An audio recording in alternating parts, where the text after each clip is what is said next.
Official Rob Brown Lockdown. Manufactured locally for the Carolinas. This is the Rob Brown Show. Good morning. Good morning. Good morning. Okay. Golly. You know, I know. It is a good morning. Hey, Big Daddy, how you doing? Real good, Corey. Thanks for asking, bud. Welcome in, ladies and gentlemen. The Rob Brown Show is on your radio. It is the Fan Upstate. I would like to welcome you all to the part of the calendar that we like to call hashtag peak off season. We have reached it.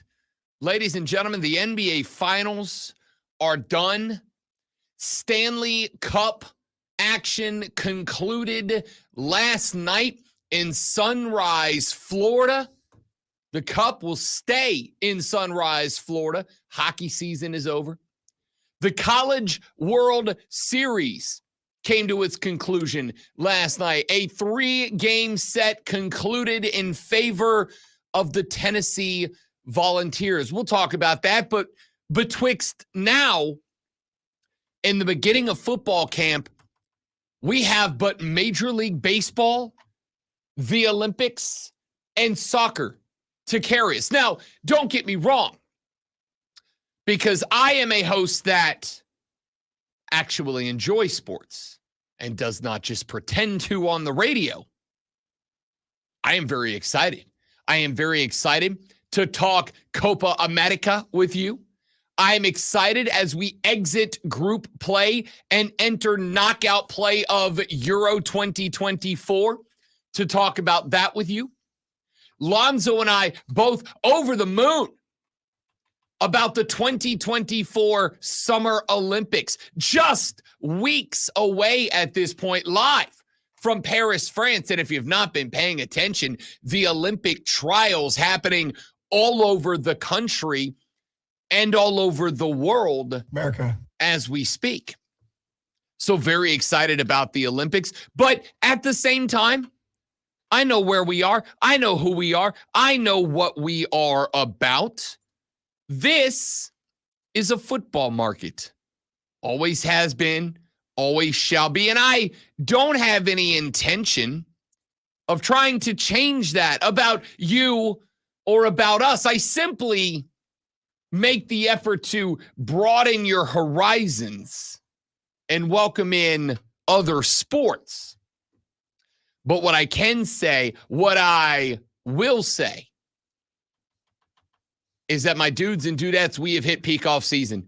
We have hit the part of the sports calendar where hosts are going to say things like, who is your most hated athlete of all time? What makes a rivalry a rivalry?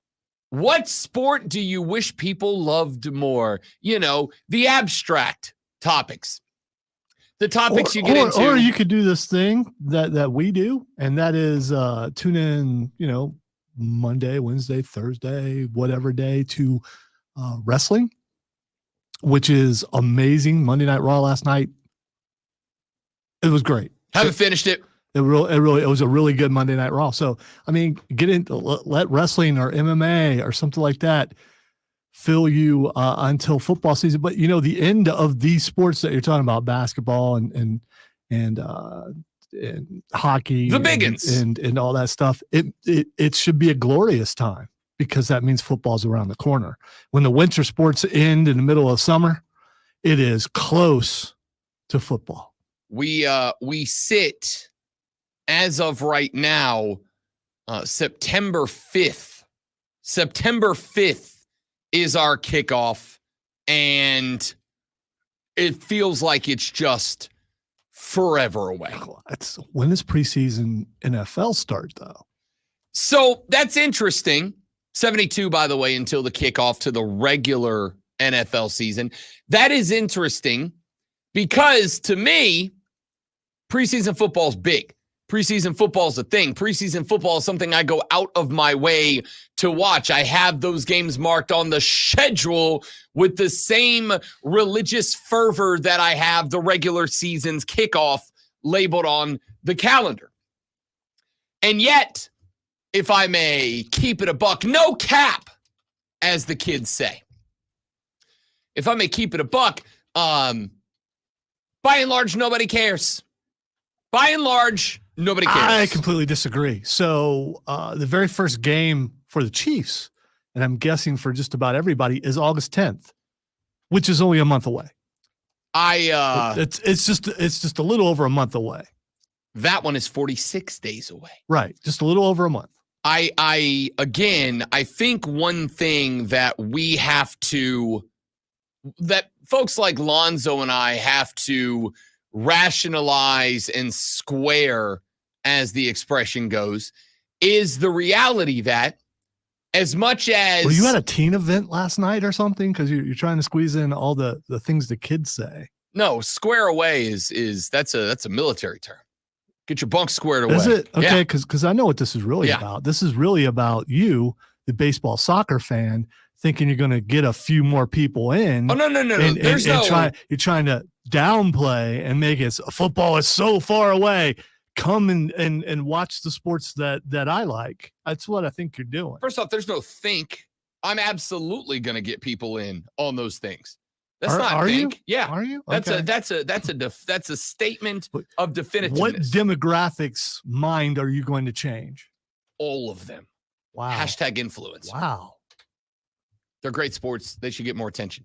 No. What I'm saying in this particular take here is that while football is king, and I have not, shan't not, would not ever argue that point, what I absolutely would say about it is that preseason football, camp, whatever, these are all things people care about.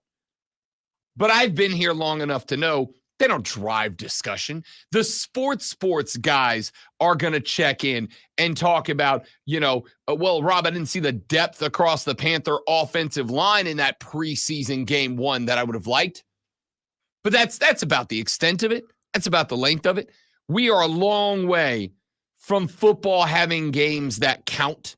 And that's when people get checked in. That's when people get tuned in.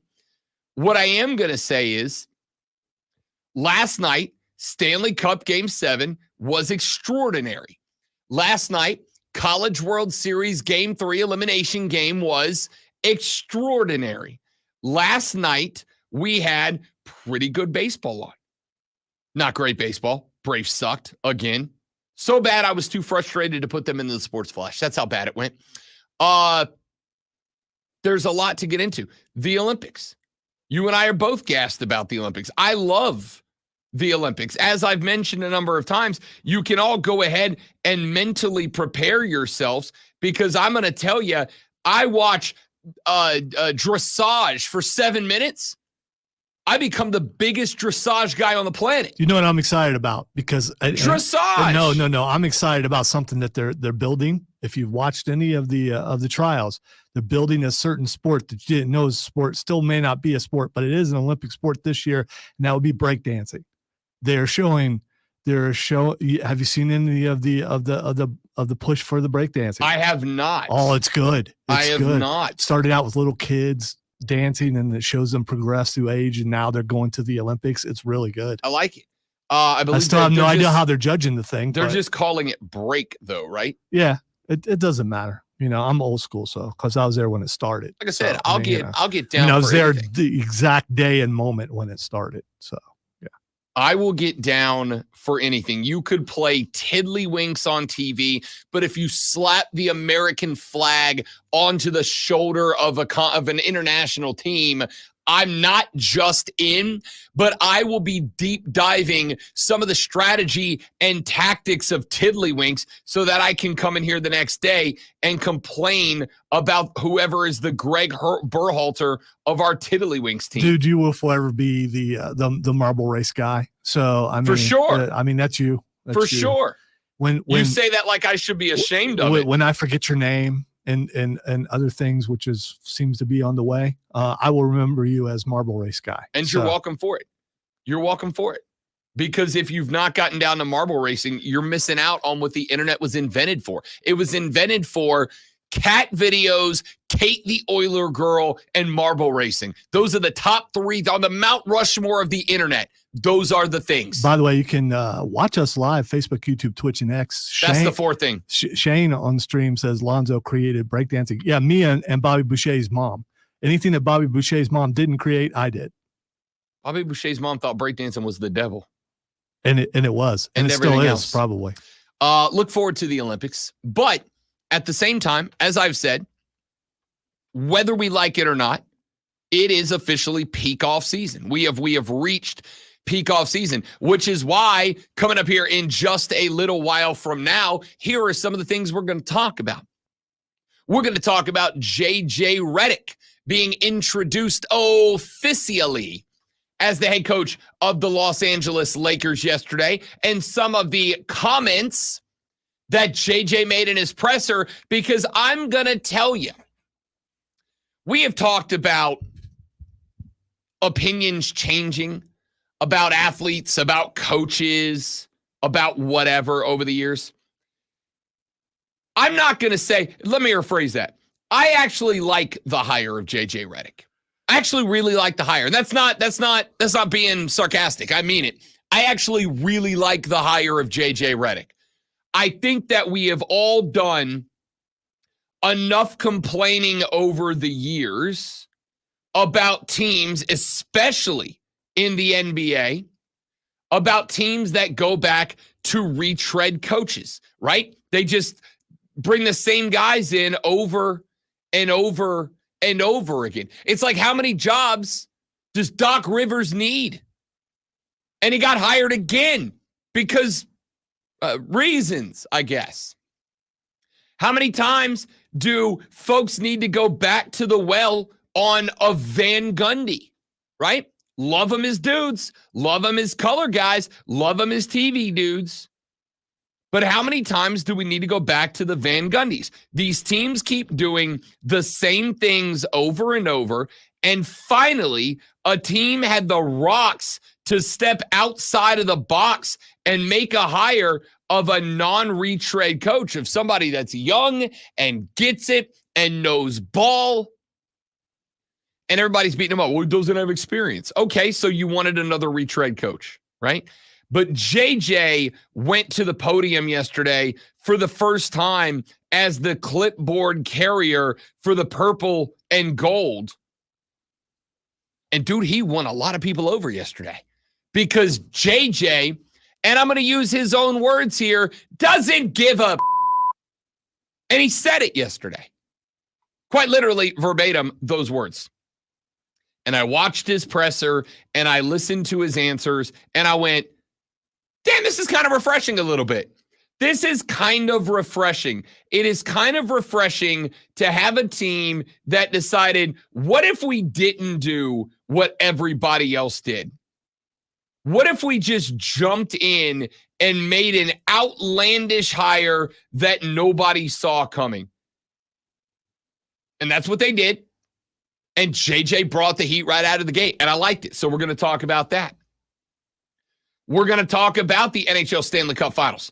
Florida Panthers winning in 7, 1-3, lost 3, and then played a 2-1 game last night that included 2 of the most beautiful goals I have seen in a long, long time, including that redirect goal from Carter Verhaeghe that opened up the scoring in the first period that I quite literally just went, what?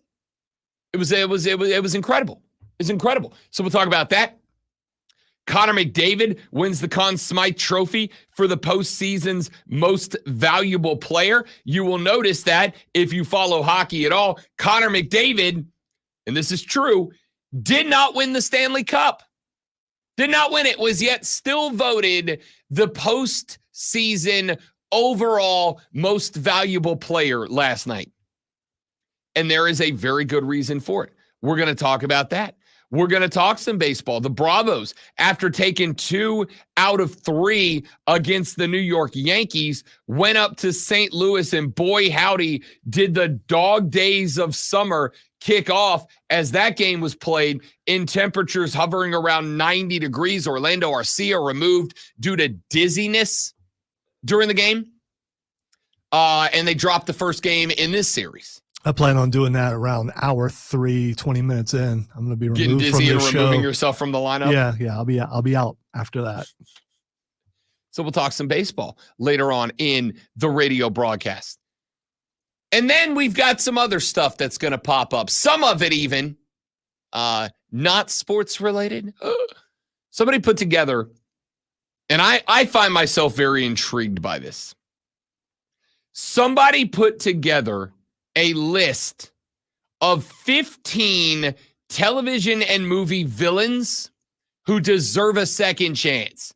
And I found it interesting, some of the names that were on there as a pop culture dork. And I wanted to get into them, but then I was like, what if, please, like, you're not going to pop the hell off on this topic, please. You absolutely are. I wasn't being critical. Oh, okay, good. That was, you know. It's going to be great. 15 movie villains who deserve a second chance. And then I would like to break that down, great one, and go into 15 sports movie villains who deserve a second chance. No, I haven't rounded out all 15 yet, but I got a bunch out there that I'd like to get to. 15 movie villains who deserve a second chance. And then I would like for the Rob Brown Show. It could be 15, 7. It could be only 7. Hey, we could come up with 2 or 3. Okay. All right. Because, okay. Is there one that pops in off the top of your head immediately? Like one sports movie villain that immediately pops to the top of your head is like, maybe he's not that bad of a guy. He was just trying to do his job and it's a cold job. Yeah. But I don't remember his character name. Would you like me to say what it is? Yeah, I do. Let's get one on the list right now. The reporter from The Natural. The reporter from The Natural. Was he, do you think he was portrayed as a bad guy? Yeah. Or a guy doing because his job? he's kind of the patsy for the guy who owned the team, who was trying to take it away from but he was just out there doing his job. He had a hunch. He remembered Robert Redford, but he couldn't remember where. He followed up on his hunches, figured out where he was from, all that kind of stuff. He's just doing his job. I like it. He's kind of a jerk. Yep. But, you know, sometimes you got to do that to get the scoop, I suppose. That's true. That's true. Reporting is kind of the job. I'll give you the first one that came off my mind. I got to defend my guy, Al Bundy. How about Kevin O'Shea from The Little Giants? Al Bundy's character in The Little Giants. Can we keep it a buck? The man was just trying to coach a football team. Oh, absolutely. Just trying to coach a team. Yeah. I mean, gave really good advice to Becky. Now, you could think that maybe it was a little underhanded, that he was taking away the best player from his brother's team, but no, he was helping his niece out. There was so many things he's just doing what he knows about football. And Icebox had potential she was never going to realize playing for the Little Giants. She was never going to get there. Little Icebox, little Becky could have gone on to maybe be like the first female high school football player in that county. But she was never going to reach that potential playing for Honey, I Shrunk the Kids. Wasn't going to happen. Danny. Dad was Danny. Kevin O'Shea, a.k.a. Al Bundy in a different role, was just doing his damn job. All right? So we're going to run through some more of those as the program rolls on because there's some good ones out there. There's some good ones coming up on the show. Coming up next, because I got to tell you, I loved it so much, I'm hitting it out the gate. JJ freaking Redick, introduced yesterday as the head coach of the Lakers. Now, I know there's a lot of you going, wait a good gosh darn rootin' tootin' second here, Rob Brown. Why is a Lakers story towards the top of the rundown in Greenville, South Carolina? And the answer is because A, his press conference was super entertaining, but also B, because there's potentially a philosophical swing happening in sports that JJ Redick might be the tipping point of. I'll talk to you about it when we come back. Rob Lonzo and you, the Rob Brown Show's on your radio. It is the Fan Upstate.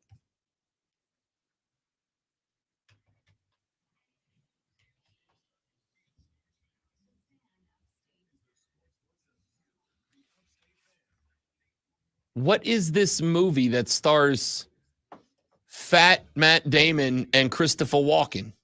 It's probably another one of those made just for the Oscars that like 10 people will go see at the theater. Probably. Will Emma be Stone's in it too? be really weird. Those damn art people. Yeah, I know.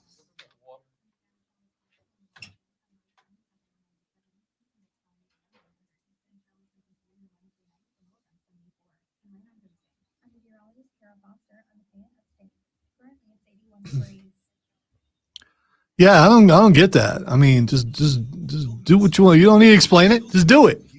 I mean, you know.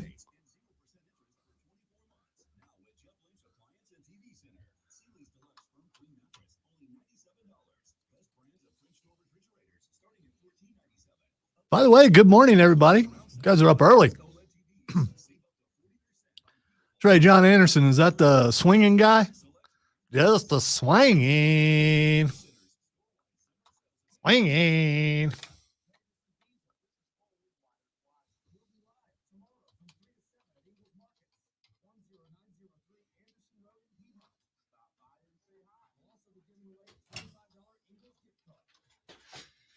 So between here and the wedding, I got to spend no more money. We paid off the photographer yesterday. Photographers aren't cheap. So we had to play we got to save the money. So I can't do any more stuff. So yesterday I thought to myself, all right, what am I going to do to keep myself engaged and entertained until September? And I think a big chunk of it is going to be I'm going to jump back into the video games. I played Wildlands for like 2.5 hours last night. I unlocked so much stuff. So then I thought, you know what I'm going to do? I'm going to spend one more money. I'm going to get myself like a good Xbox controller, like a gamer controller, like a good one. And then I went and looked at them, and those SOBs are expensive. Expensive. I like the one that had the paddles on the bottom, right? Instead of triggers, they have like a paddle, so you just pop the finger instead of having to pull the trigger. Because I thought that'll fix how terrible I am at Call of Duty. Well, yeah. I mean, it cannot be your skill level. It has to be your equipment. It's the equipment. Yeah.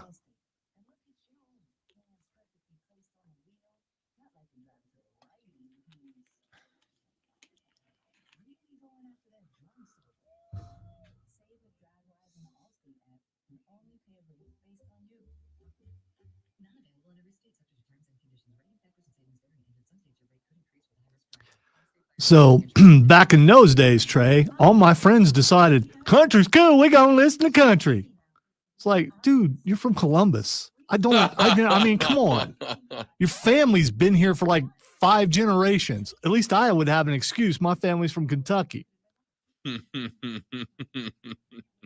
And of course they had better cars than me. So anytime I rode with them, I had to listen to that. What you call music. What you call music. What I call easy. Wow. That was nice, Diesel. That was not bad. Yeah. I mean, you know, he might as well be Canadian. Maybe he is. Maybe he's a secret Canadian. I'm not your buddy, guy. I'm not your guy, pal. I'm not your pal, friend.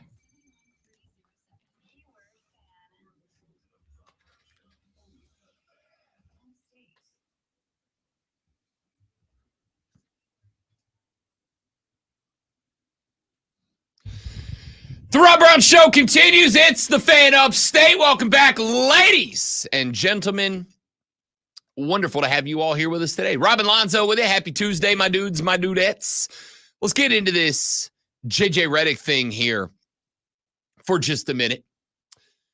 JJ Redick has never coached anything higher than elementary level basketball. And when I say elementary, I mean elementary school level basketball. And yet was hired to become the head coach of arguably the most prestigious basketball team in the Americas, the Los Angeles Lakers. Whether they deserve that title or not is up to you, but they are the Lake Show. So, JJ Redick was introduced. Of course, you had the saga with Dan Hurley a handful of days ago. Dan Hurley ends up not becoming the head coach of the LA Lakers. Redick was next in line. He took the call. He took the job, a 4-year contract for JJ Redick. There's a lot of different angles to attack this conversation. One of them, however, jumped to the forefront yesterday as a young lady in the introductory press conference of JJ Redick asked JJ a question. And JJ decided, well, I'll just let you hear the answer. What misconceptions or concerns about you that you've heard in the last few weeks are you the most looking forward to dispelling when you're the coach? It was clean before it's a valid it was clean question, before I and I've certainly heard everything. It was already cut up. It's been a really interesting 6 weeks or so, just in terms of being part of the engagement farming industry. It's been really interesting. However, I don't really have a great answer for your question because I really don't give a honestly. I want to coach the Lakers. I want to coach the team. I don't want to dispel anything. I don't. I want to become a great coach in the NBA, and I want to win championships, and I want my players to maximize their careers. That's all I care about. Yes, JJ Redick. Wow. I'll Yes! give him a year. Yes, I'll give him a year. Why? Because if you can't even operate with decorum in front of the press, then how are you going to function in a business like the Lakers? Because decorum. I'm here to win basketball games. Hey, Cust! Woo! He's one of. I mean, come on, dude. I mean, be a professional. I'm going to say JJ Redick, much like Al Bundy and the Little Giants, has a job. That job's win basketball games. That's it. That's the job. I understand that in many spots, there are expected levels of behavior, but I also understand that getting the job done matters more than that. I promise you that if this show was bringing $10 million in revenue a year to the station, I could go stand on the corner with a sign that says, whoever, and the boss would be like, I don't love it. I am curious. But you are doing your job. I'm curious because I don't know this, and I don't know that you do either. I wonder if the NBA can fine coaches for conduct not becoming the league. Because if this continues and he does this during every press conference, well, then he should be fined because he's not being a professional. Hopefully he coaches better and has more restraint than he does with his language. I mean, because there's a time and place for that for some people. This is not it. It's not. I mean, you're coming out the gate showing that you're going to be defiant and go against everybody. And okay. Defiant and going against who? Unless Jeannie Buss said, don't say, well, then he's not defying anybody. I think it's less about her and more about the league and what they will do if that continues. I think they let one go, but if he does that every single time he's in a press conference, I bet they have a talk with him. I think of all of the professional leagues, I think the NBA cares the least about it. I don't. I don't think the NBA cares. And I don't think the NBA cares because you will remember I got myself on the heater a couple of weeks ago because I broke rule number 1, which is listen to your audio before you play it. Listen again and then listen a third time. And Kyrie Irving jumped to the mic and said, y'all saw it when I lost my in Boston last time we were there, right? Y'all saw that. I don't think the NBA That's a player. That's a player and not a coach. I think a coach is held to a different standard. See, I again, and I don't care. It's a word. I get you don't care, but other people do. I understand, but why do those people matter more? Why do those people matter more? I don't know. I don't know.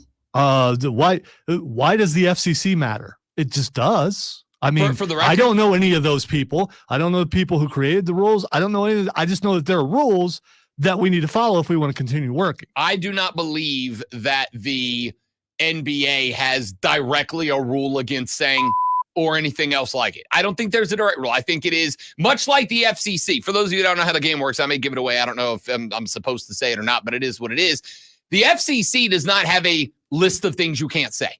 There's not they don't email us a list and say you can't say, and you can't say, and you can't say. Did you not pay attention to the training, or did you just not take it? No, I took it. Okay, I took it. You just forget that some words are actually in the training, and they tell you Those can't are do this. Odyssey words, not FCC words. Mhm. The FCC Okay. does not, dude. I've Say some of those words right now. no. You're. Let me finish what I'm saying here. The FCC has a list of words, or excuse me, the FCC does not have a list of words you can't say. That is not a thing. What they say is if you generate customer complaints, if you generate complaints with your language in your choosing, then they will evaluate whether or not you have acted improperly on a broadcast to step in, which is why if you listen to TV late at night and you turn on, say, Comedy Central, a station that will not air cuss words during the day, at nighttime, they will drop wholesale F-bombs on you because they understand that the demo at that spot, if you tune into that channel late at night, should come with the expectation that you're going to hear adult language. You're just going to. So a complaint from a 2 a.m. South Park watcher is not going to generate an FCC issue. And I know there are rules about being on satellite versus cable versus this versus that. I can say things, for instance, on Sirius that I can't say on terrestrial radio. All right, I just looked up the FCC rules because I was curious, and I never actually looked at them. And it's against you cannot use obscene, indecent, or profane. Here are some of the things. Indecent content portrays sexual or excretory organs or activities in a way that is patently offensive but does not meet the three-prong test for obscenity. Profane content includes grossly offensive language that is considered a public nuisance. Obscene content does not have protection by the First Amendment. For a content to be ruled obscene, it must meet a three-prong test established by the Supreme Court. It must appeal to an average person's prurient interest, depict or describe sexual conduct in a patently offensive way, and taken as a whole lacks seriously literary, artistic, political, or scientific value. Right. As in, there's not a list of things you can't say. Okay, so say them. No, because the FCC will get those complaints. All right, so your argument, it doesn't make sense because you know the words you can't say.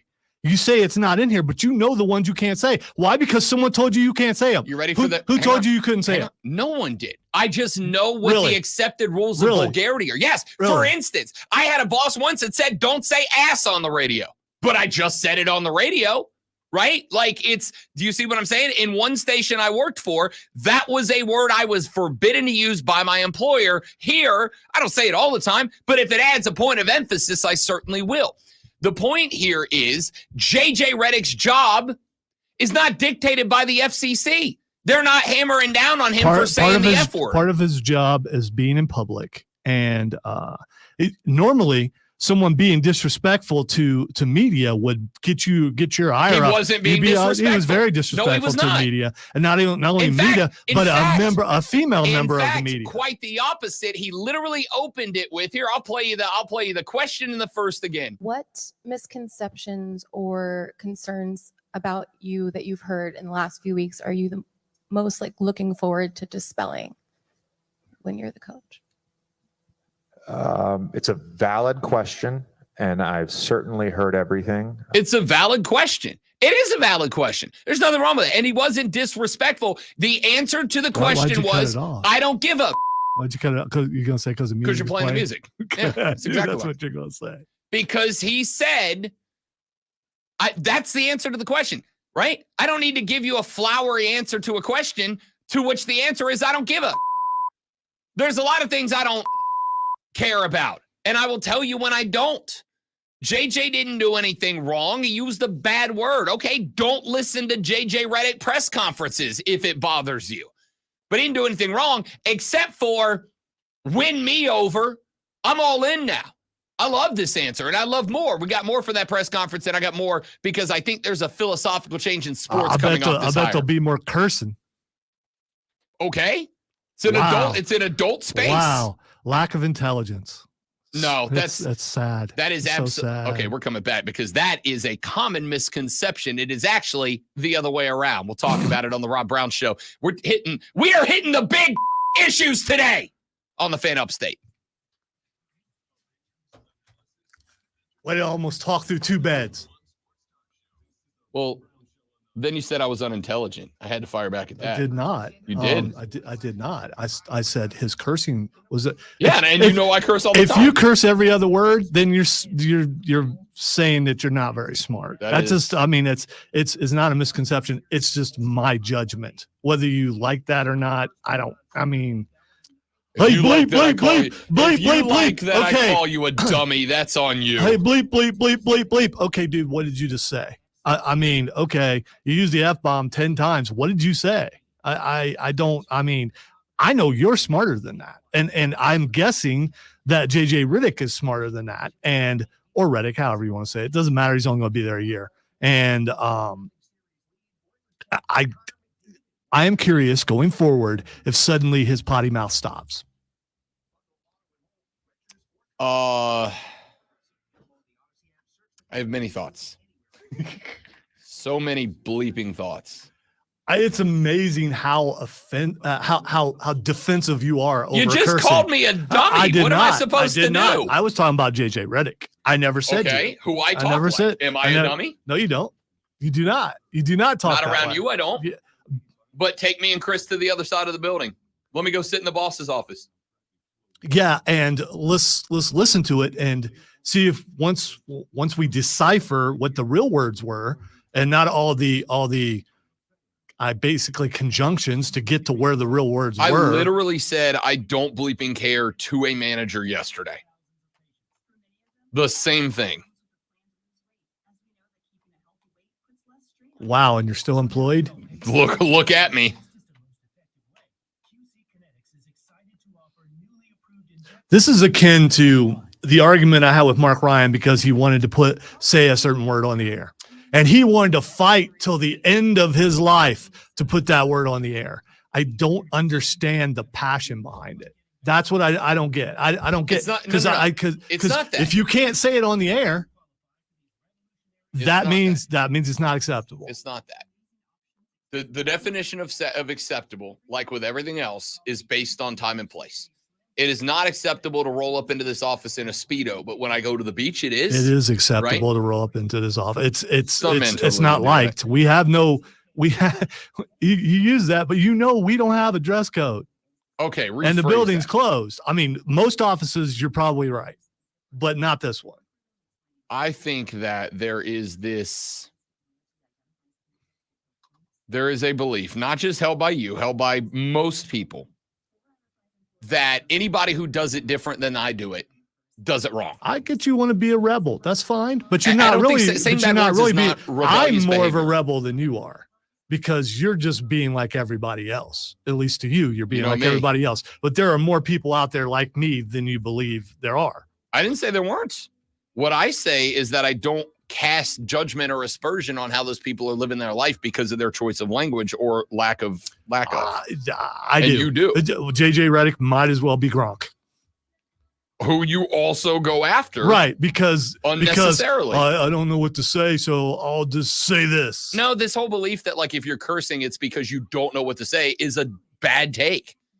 it's It's a not. bad take. It's not. That's your opinion, and your opinion's wrong. So there's no rocket scientists that use bad words. I don't care. I don't know any rocket. Actually, I- I do. I do know. A You rocket must care scientist. because if I do there know. is, I do. Do you know any rocket scientists? I do. You're Next from- door neighbor's son is a rocket scientist for NASA. Raven's best friend is. I think she's working for NASA now. That was her goal. And that's awesome. Big fan of rocket Watching scientists. her and Cameron have a physics discussion in front of Mark Ryan and his brain exploding was one of my favorite things of all time.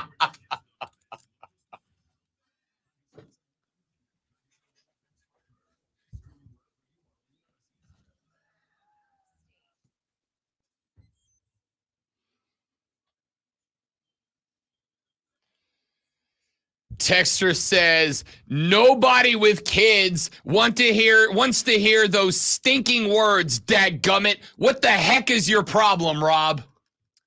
I'm so freaking sorry. I don't know what the snot I was thinking.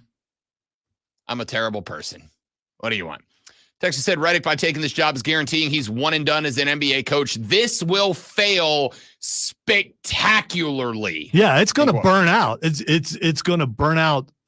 It's going to be amazing to watch, and we get to watch the thing. All right. Then I would like to go ahead and at the bottom of the Google document, I am going to put Texter, your phone number, and Lonzo in our bold prediction phase saying JJ Redick will fail. Hey, and Texter, underneath it, we just made the list. I need that as a clip. Underneath that, I am also going to place Rob Brown. JJ Redick may or may not fail.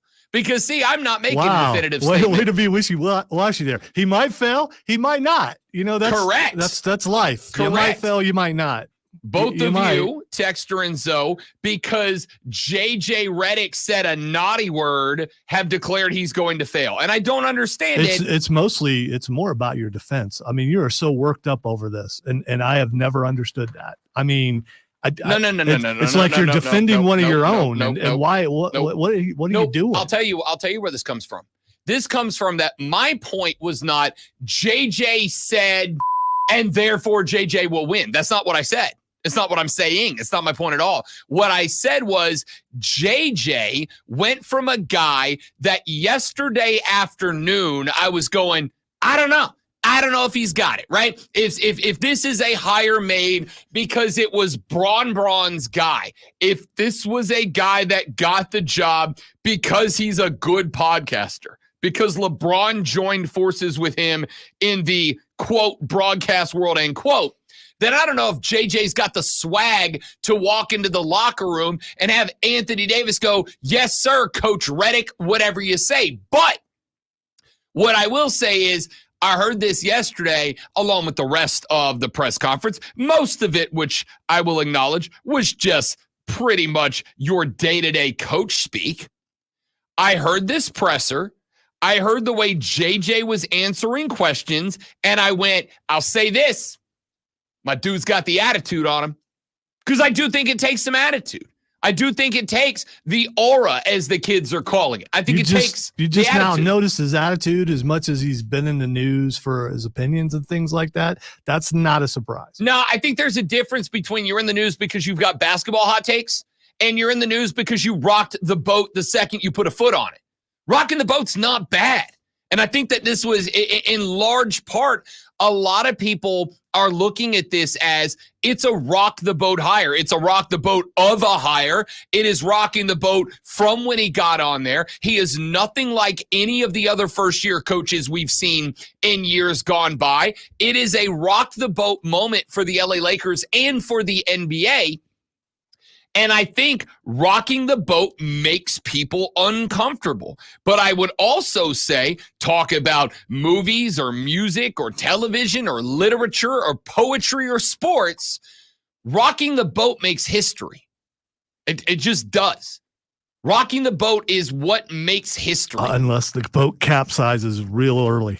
I promise you, there are, for every rock the boat moment, for every time that Led Zeppelin turned the distortion to 90 and changed the way music sounds, for every time Ringo put carpet on top of his drums to create a whole new sound and changed music, for every one of those rock the boat moments, there is a million efforts to rock the boat that failed. But at least they had the guts to try something new. And many of them turn into makers of history. You got the notion. Yeah, I like to know when you got the notion. What a banger, dude.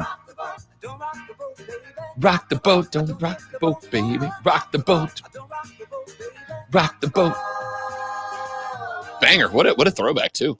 Throwback. Sorry, stream. You guys didn't hear the electricity. Yeah, actually they did. I took a chance, but Okay. the podcast won't hear it. They'll be like, what is Rob doing? Said I'd like to know when you got rock the boat moments is what are what makes history. That's just what it is. And I know that I'm not going to sit here and compare the hiring of JJ Redick to, world leaders who went out of their way to rock the boat and created a new system of governance or whatever. What I am going to say is that you're the gonna compare him formula, to Jeff Saturday, which would be the most relevant comparison, right? I don't think it is. Isn't it though? That is an in-season interim coach. But a guy who had no experience. Correct. Just like JJ Redick. You know what else he doesn't have? To me, proof it all that he had the mind of football that JJ Redick has about basketball. I will agree that JJ Redick appears to have the mind of basketball. And he had a really long career, including, if I recall, he played with the Lakers. So he understands what it's like to be on the team and what the atmosphere is and what the expectations are. But that doesn't mean he can coach. I didn't say he could coach. What I said was there's a lot of people that have been blasting this hire. And listen, I got no love for the LA Lakers, all right? I'm not a Laker guy by any stretch of the imagination. What I am saying is, to me, the Lakers had two options. They could follow the same old tired formula that other NBA teams have been hiring coaches by for years. And maybe they get a guy and maybe they don't. They could have gone with any old retread NBA head coach hire and done what so many other teams have done. Or they can look at the situation that they're in. A situation where LeBron has at the most 2 seasons left in the NBA. At the most 2 seasons left. Where Anthony Davis is the guy they've gone all in for. And Anthony Davis has, in my ever so humble opinion, proven that he ain't the next guy. He does not have the brass on him to be the next guy. So basically, what LA is stuck with here is a situation where they have to realize when the LeBron era comes to its conclusion, and that is definitively sooner rather than later, then this locker room has got to be blown up. It's got to be reset. It's got to be reestablished. They will have to find their next superstar. So go all in now. Go all in now. Because if you're bringing a retread and that retread does nothing, what do you end up with? You end up with a situation where a couple years down the line, not only is LeBron gone, not only is Anthony Davis not the guy, not only have you not found the star, but now you've not found the star and you've got some guy as your head coach. If JJ Redick doesn't work out, what's the difference between JJ Redick and bringing a Doc Rivers in? Nothing. Except with JJ Redick, there's the upside of we don't know what's going to happen. We don't know what's going to happen here. So I like the hire. And more importantly, JJ Redick got asked, I'm sure, 1,000 times yesterday, hey, man, everybody says you're not the right hire. Everybody's got questions about this hire. What's your thought? Thought is, I don't give a. I'll tell you right now. The number of I don't give up moments in my career is also extensive. Unfortunately, I'm not making JJ Redick money to have those moments. But do you understand? So you don't use it in that language, but how many times have we ended a segment where we got going down the list of 5 most powerful Jedi? Or how many times have we gone down the path of the hot dog v. glizzy debate? How many times have we done these segments and we end the segment and I go, all right, sorry that we did that, but real sports coming up. And you always say what? Stop apologizing. Right. Yeah, or I don't give up. It's the same thing. It's the same thing. Yours is just a more family-friendly way of saying I don't give up. That's it. It is a more radio-friendly and probably a more TV-friendly, yes, because I try to be a professional, unlike JJ Redick. And Rob Brown.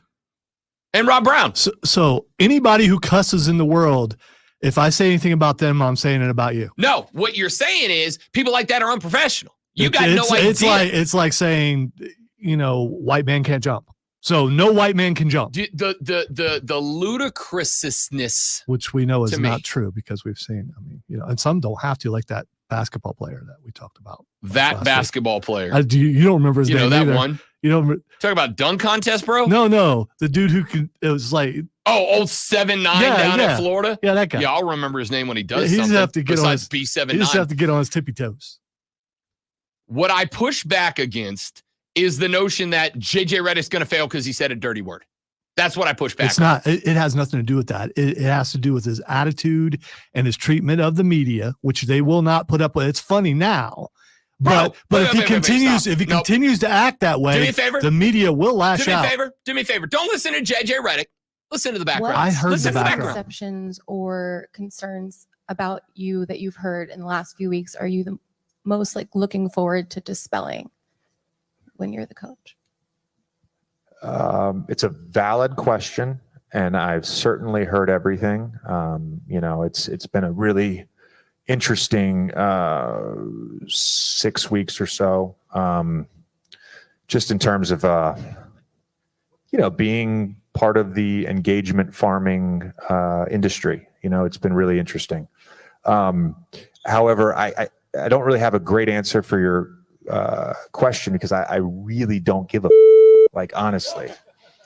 I want to coach the Lakers. I want to coach the team. I don't want to dispel anything. I don't. I want to become a great. There it was. Did you hear my guy in the background? I love that. Yeah, it was basically, oh no, he did. I love it. Oh no, he did. Oh, burn. Whatever, dude. I mean, it will get old fast. It will get very Can you- old fast. Would you do me a favor? Would you mind rolling the first 10 seconds of the Fight Club intro? Just out of curiosity. I don't know that we have enough time. Oh, we got time. No, Just 10 seconds. I Just don't, 11 I seconds. don't know where it is. Because in there somewhere, somebody says the double champ does what the By the way, wants. that's not the first 10 seconds because Whatever. you don't really listen. I mean, it starts out with Daniel Cormier.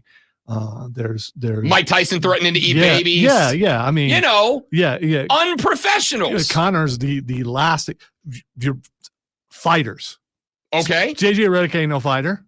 He's an athlete. He is a In a competitive representative sport. of a professional business, and his conduct is unbecoming. I am glad to know that Lonzo cares about the prestige and aura of the LA Lakers that much. I had no idea. Wouldn't have guessed that. I care about all business. Someday I would like to make money in one. Ouch. I don't care. I love it. The media absolutely ate it up. They loved it. I watched the press conference. They loved it. I love it. I'm not a Lakers guy. I got no issue if the Lakers never So win what another you're game. saying is, if he hadn't cursed, you'd still hate the Lakers. No, if he would have said, I don't give a freak, What if he didn't say any of that at all? He went up there and did coach's speech like he was supposed to. then I would not. I would be sitting here today going, all right, we'll see. So Just you like I am. people who are defiant and curse. No, what I like is people who bring some damn attitude into the job, a job that requires attitude. It is the exact same as when I flip channels and I hear somebody going, welcome to the sports show here on the sports station. Today we're going to talk about what color socks Clemson's going to wear next year. Give me some attitude, man. Give me some juice. Give me some gas. Give me something, right? Show me that you care. Show me that you freaking care. That's what I'm looking for. Is there like a 12-step program or something that I can take to find out about how to get attitude? Because I don't really know how to do that, and I've always wanted to learn. Just got to go back and watch like late 90s wrestling. You'll find it. No, I'll tell you the other reason that I think that. And this was actually where I was ultimately driving, but here we are. The other reason I say this is because if guys like JJ Redick succeed, then guys like Dennis Allen stop getting jobs. That I'm serious. Like, I know it's haha funny because that's Rob's crappy retread coach, but that's the philosophy for me. There are out there a ton of JJ Redicks waiting for the spot, waiting for the opportunity, no ball, understand how to communicate with players, understand how to communicate with the media and the fans. There are a ton of them out there, and yet Dennis Allen got a head coaching job before they did. If JJ Redick steps into this role and succeeds in year one as the head coach of the Los Angeles Lakers, then I think there is the possibility of a philosophical change amongst NFL, NBA, MLB front offices that maybe we don't need to run back to the same guys. All due respect, because I love Ron Washington, but the Angels hired a 72-year-old man to come coach their baseball team. Do you think he is successfully communicating with a 21-year-old pitcher making his rookie debut at 72? No. Does he have a history of winning as a coach?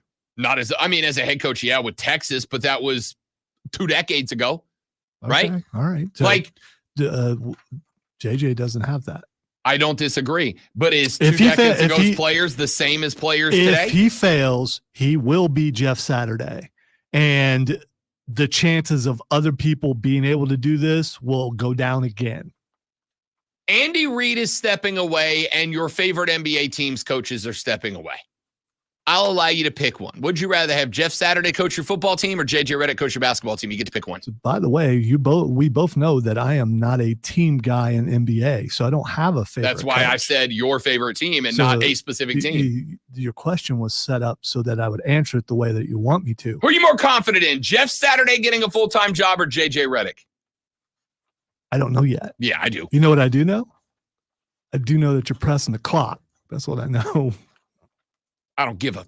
That's not true. I give a big bleep. Back after this sports flash from the great one. He's going to go down the hall and apologize. Your 2024 NCAA baseball national champions are the Tennessee Volunteers after a 6-5 win over the Texas A&M Aggies. The Aggies trailed by 6-1 at the end of the 7th and attempted to rally, putting up 2 in the 8th and 9th. But the Volunteers were able to finish the comeback effort. The win gave Tennessee its first baseball national championship. I don't know why I'm reading in monotone. The Carolina Panthers will stay in Charlotte for the foreseeable future after the Charlotte City Council approved a joint $800 million stadium renovation plan that guarantees football in Charlotte for 2 more decades. Hey, tune in this afternoon from 3 to 7 p.m. for a brand new local show, Wire to Wire. Cole Bryson and Diesel. I say them separately. That way I don't get you up to date on the latest local and national sports news. Great guests, great debate, a whole lot of fun, all Wire to Wire. I got to bend over and get that.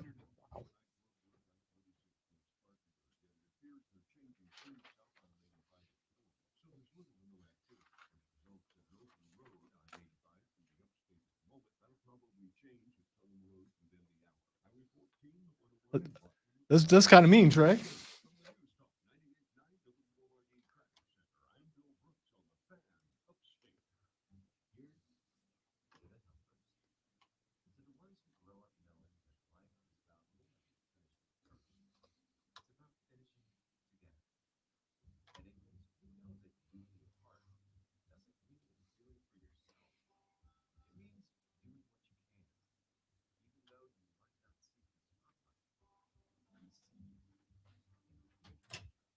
Chris is in a mood.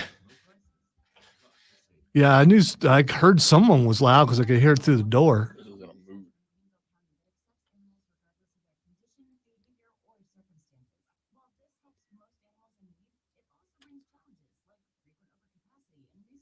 Is this about other people being I dumb, don't know. or is this legitimately, I don't you know. know, Asked him a having question deadlines and not getting them Asked him done? walking a question. Asked him a question as we were walking down the hall. Oh, there he is for my house. It's My got experience with docking stations like that Yeah. is that they don't provide power. okay. They are intended to be portable, which I think defeats the purpose of a Yep. docking Yep. station. Yep. But some people like them. It doesn't so- say battery powered or anything Well, no, Uh, it's that it doesn't provide power to to the computer. the laptop. Yeah. So you'll need to make sure. Well, this will that- be for the laptop that stays on the desk at the house to connect to monitors on the wall. right, which means you would And need to because- plug in your power supply separately. But it's got 2 HDMI's and looks like 5 USB outs. Can USB run a monitor? No, I need more HDMI's. No, it's got 3 HDMI's, which It would says work. 2 HDMI, 1 No, it display does. port. That's not an HDMI. Yeah, that is a display port. Okay. I'm trying to say. I think I've settled on. Yeah, it is. No, it's 3. not. Yeah, it is. No, it's not. He's arguing with I himself. should learn to read. Well, I think I'm going to do 3 monitors across the wall, like 3 smaller monitors on the wall, and then my laptop on the desk, so I can take. Because when I run shows at the house, I have 2 laptops, one on a riser and one underneath it, and I like to get rid of that and just have one that everything runs off of. right. But if I'm gonna, this I could do 2 monitors, which I could live with a 3 monitor You setup. can. There are also resolution Yeah, considerations, which we can talk about when you're not on the air. I accept. Thank you very much. You're an icon and an American hero. Thank you, Chris.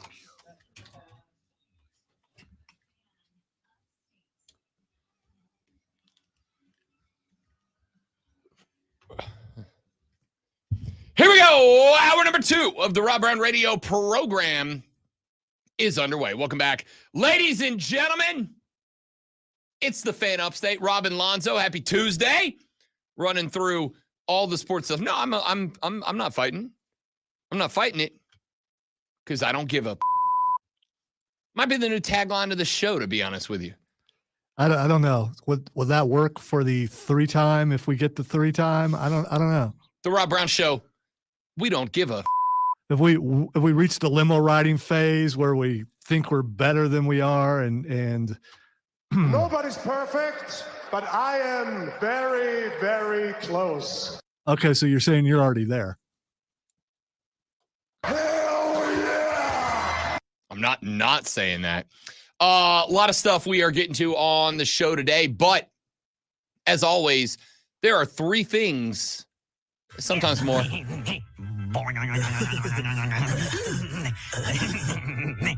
He said, but There are some sports stories that stand out amongst the rest, that rise above the rest. And those, of course, are the things that you will be talking about when you get to the office this morning. You're going to walk down that hallway. You're going to go meet your coworker or coworkers, perhaps, and maybe even use some adult language when you talk about the 3 sports stories that you will find in today's water cooler cheat sheet.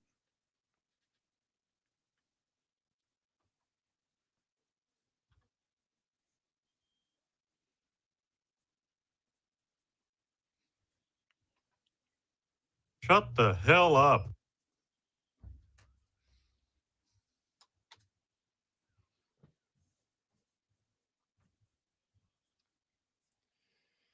It is indeed the water cooler cheat sheet, the top 3 sports stories that you need to know before you get to the office and start talking sports this lovely upstate Tuesday morning. Let's begin with item number 1. Lord Stanley's Cup was awarded last night after a Game 7 in Sunrise, Florida. The Cup will make its home, Sunrise, Florida, for the next year. A 2-1 victory in Game 7 awarded the Stanley Cup to the Florida Panthers. That is the 4th Stanley Cup in the state of Florida in the last 30 years, which hilariously is 4 more Stanley Cups than the entire country of Canada has won in the same time frame. oh, that's Canada. And if you're not down with that, we got 2 words for ya. The state of Florida for the past 3 decades has been 400 times more successful at hockey than the entire country of its origin. Ladies and gentlemen, I humbly submit to you that Florida is no longer the Sunshine State. It's now the hockey state. Hey, really quick, I saw a former co-part wondering why everyone hates Canada. It's probably because he can see Canada out of his back window. But anyway. Nobody hates Canada. It's just fun to make fun of people when they're bad at a thing that is their thing, you know? Yeah, didn't they make that? It's and, like and their thing. Now they can't do it anymore. That sucks for them. It is their thing. No, it's not. It's Florida's thing now. As you all know, the capital of ice hockey on planet Earth is Florida. Get the best of both worlds. You get in there and get in the ice, and then you go out in the sun. Who wouldn't want that? Last night, you had a goal early from Carter Verhaeghe, a tip in off of a fling towards the net. Not really a shot, not really a pass, really just trying to get it close and get a deflection goal was Evan Rodriguez. Didn't matter. Carter Verhaeghe with a I don't even know how to describe it. The puck was going across the front of the net, across the front of Stu Skinner. Verhaeghe got his stick in the air, knocked the puck out of the air, redirected it 90 degrees down through the 5-hole, and got the win for goal number 1. Just about 5 minutes later, Edmonton, Matthias Janmark would answer with a goal of his own off the wrister with 6:45 left to play. And we would stay knotted at 1-1 for a while. That is until Sam Reinhart, along with a pair of other Panthers, skated on a 3-2 breakaway. Reinhart set up the crossed goal pass and then decided to go upper right, up over the shoulder of Stu Skinner with the wrister. Verhaeghe was credited with the primary helper on that one. That made it 2-1 in favor of the Cats. And despite a frantic third period that included a lot of ice time out of the front 5 for Edmonton, they were gassed. They were juiced. They were out there forever. Hyman had 24:52 on the ice. Connor McDavid, 25:42 on the ice. 22:22 for Draisaitl. They spent so much time out there that by the end of it, they were gassed. And Edmonton, deep in the contest, just did not have the tread on the tire to find the equalizer and buy themselves a ticket to an overtime period. An unfortunate ending for an Edmonton Oilers team that was on the verge of history. Florida won 3 in a row. Edmonton won 3 in a row to get back to within striking distance. We thought there was a chance at history last night. Alas, it was not to be. The Stanley Cup will remain with the Florida Panthers down in Sunrise. Back-to-back Stanley Cup trips for the Panthers last year got demolished by the Las Vegas Golden Knights. This year, they get their revenge. Let's go on to item number 2. I don't know if before yesterday you knew the name Tony Vitello. Tony Vitello is the head coach of the Tennessee Volunteers, and Tony Vitello just skyrocketed up the list of Rob Brown's favorite coaches, all right? It's like Dawn Staley is up there, Andy Reid is up there, and now and JJ Redick is up there, and Tony Vitello is up there. The Tennessee Volunteers are your 2024 Men's College World Series national champions after they were able to kill off a vicious rally from the Texas A&M Aggies. The Colt will head back to the Compound Sansa Trophy because it's on its way to Knoxville, Tennessee. 6-5 winners went the Volunteers last night. Do they have the Yale guys in other sports, or is that just football? I don't know. They didn't show them last night, or at least I didn't see them last night if they were out there. But the Yale leaders were the ones who introduced me to the reality that this is probably a cult. And it is. They are a cult who still does not have a baseball national championship, as the Volunteers got it done last night. Tennessee pitching racked up 14 strikeouts last night, including 7 in 5.1 innings of work from Zach Seacrest, who was spectacular. 6-1 in the postseason was Seacrest. He was phenomenal from the dish. The Volunteers, 13 knocks last night. They ended up with 5 doubles, I believe, or four doubles last night. They ended up with a pair of dingers as well. Tennessee decided to wait until the last minute to start pouring on the runs, but they did. Tennessee was up 1-0 in the bottom of the first. A&M got it back in the top of the third to go level. Tennessee added up a pair in the bottom of the third to make it 3-1. We would stay that way until the bottom of the seventh when Tennessee added 3 more. That made it 6-1. The Aggies got 2 back in the eighth to make it 6-3. They got 2 more in the top of the ninth to make it 6-5, but the rally came up just shy of history. Tennessee will be your baseball national champions for this year. Let's get to item number 3. It is official. The Carolina Panthers will be in Charlotte, North Carolina for at least another 20 years. Last night, as I told you they would, the Charlotte City Council voted to approve a joint $800 million stadium renovation plan alongside the Panthers that ties the Cats to the city for the next 20 years. Under the policy document that was approved by the city council, the city will pay $650 million toward the renovation of Bank of America Stadium. David Tepper will kick in $150 million up front and then another $421 million in potential overages, capital improvements, and maintenance. That's what it's called.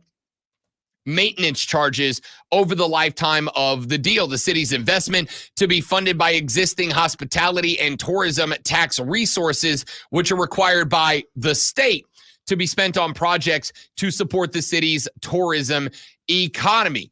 Inside of the individual language of that requirement is that the money must be spent on projects that support the arts, amateur sports, or local, basically Bank of America Stadium at that point. David Tepper put out a statement that said, quote, "For nearly 30 years, Charlotte has been the home of the Carolina Panthers and more recently Charlotte FC. We are proud to be in the Carolinas and look forward to delivering a venue that meets the needs of our community, players, and fans for years to come." Councilman Malcolm Graham acknowledged that some members of the council had what he called, quote, "trust issues," end quote, with David Tepper after his previous deals for a Panthers practice facility in Rock Hill, South Carolina, and a practice facility for his MLS team, Charlotte FC, in Charlotte, fell through, though somebody who followed it, paid attention to it. A lot of people blame Rock Hill as much, if not more, than they blame David Tepper for the failed HQ in Rock Hill, South Carolina. A lot of folks feel like the city jumped in board and then pulled back their support of the plan, and that is why it went in that direction. Councilwoman Tijuana Brown voted no on the deal. She said, "Lonzo, you ready for just a little bit of petty?"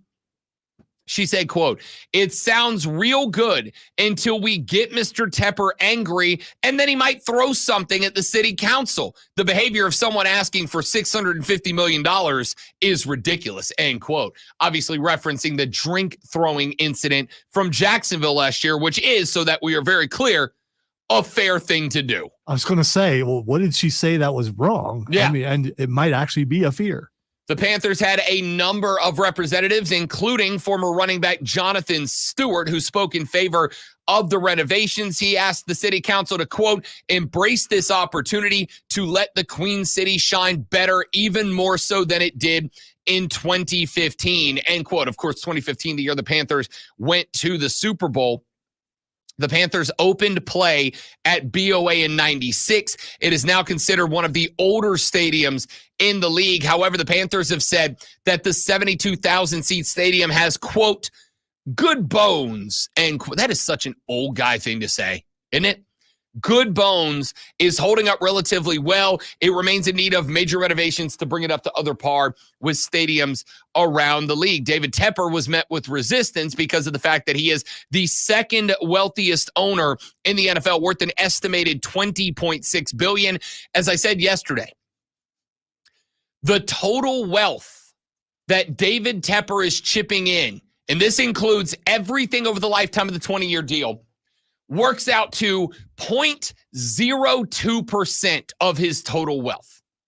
0.02% of his total wealth.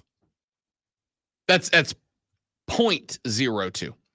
I'm doing the math just because I'm curious. Lonzo, if you made $100,000 a year, that would work out to you paying $2,000 towards this project.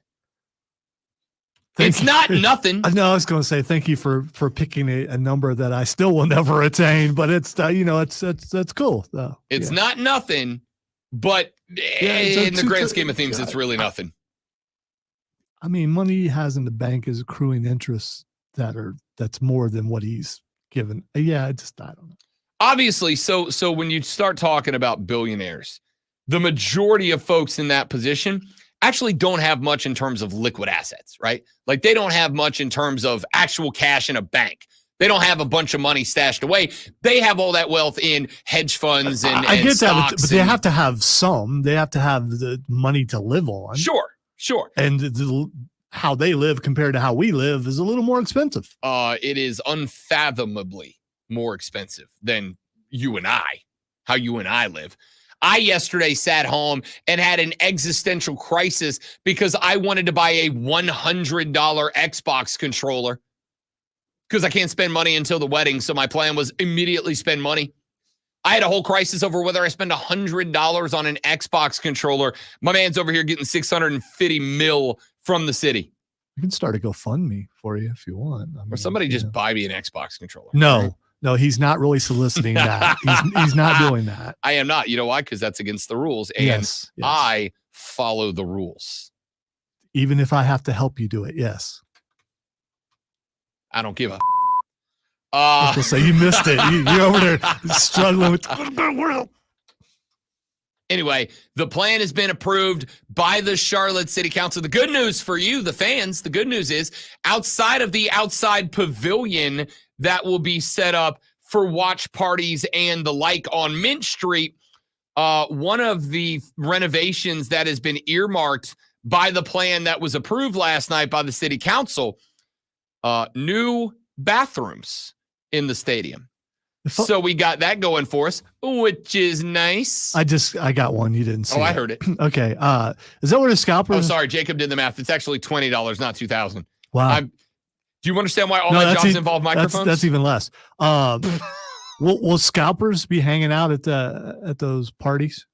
Because they'll be easier to find. I'm just guessing. It's outside, right? So why wouldn't they'll be over there? It is my understanding. It's outside where the two big Panther statues are. That pavilion is going to be expanded and basically make it a big party area, which I, for the record, think is kind of dope. Cool. I think it is cool. All right, how we feel about that? David Tepper gets his way, gets a whole lot of free money. Back after this on the Rob Brown Show on the Fan Upstate. New life. All right, guys, live reading, then we'll come back and do a math class together. Stay right there.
don't get what do you mean you don't get flip Having flops? stuff in between your toes. How do you get used to that? You just wear flip flops. Yeah, I just no. See, I feel that way about slides Why? because they just like I never feel like my feet are secure in slides. I feel like I'm one misstep away from That's- eating it. No, you're one misstep away from your bare feet touching the floor. Also That's what it is. Also that. I've seen Stoneman's feet. I'm not trying to walk barefoot on the same floor he does.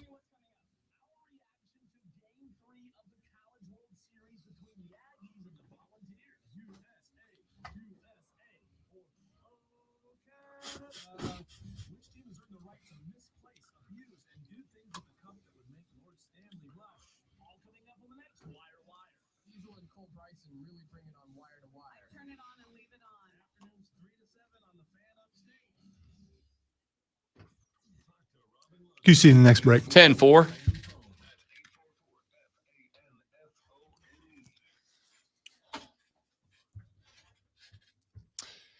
I do have one complaint for all of my fellow statesmen from the Sunshine State of Florida, aka Hockeytown, USA.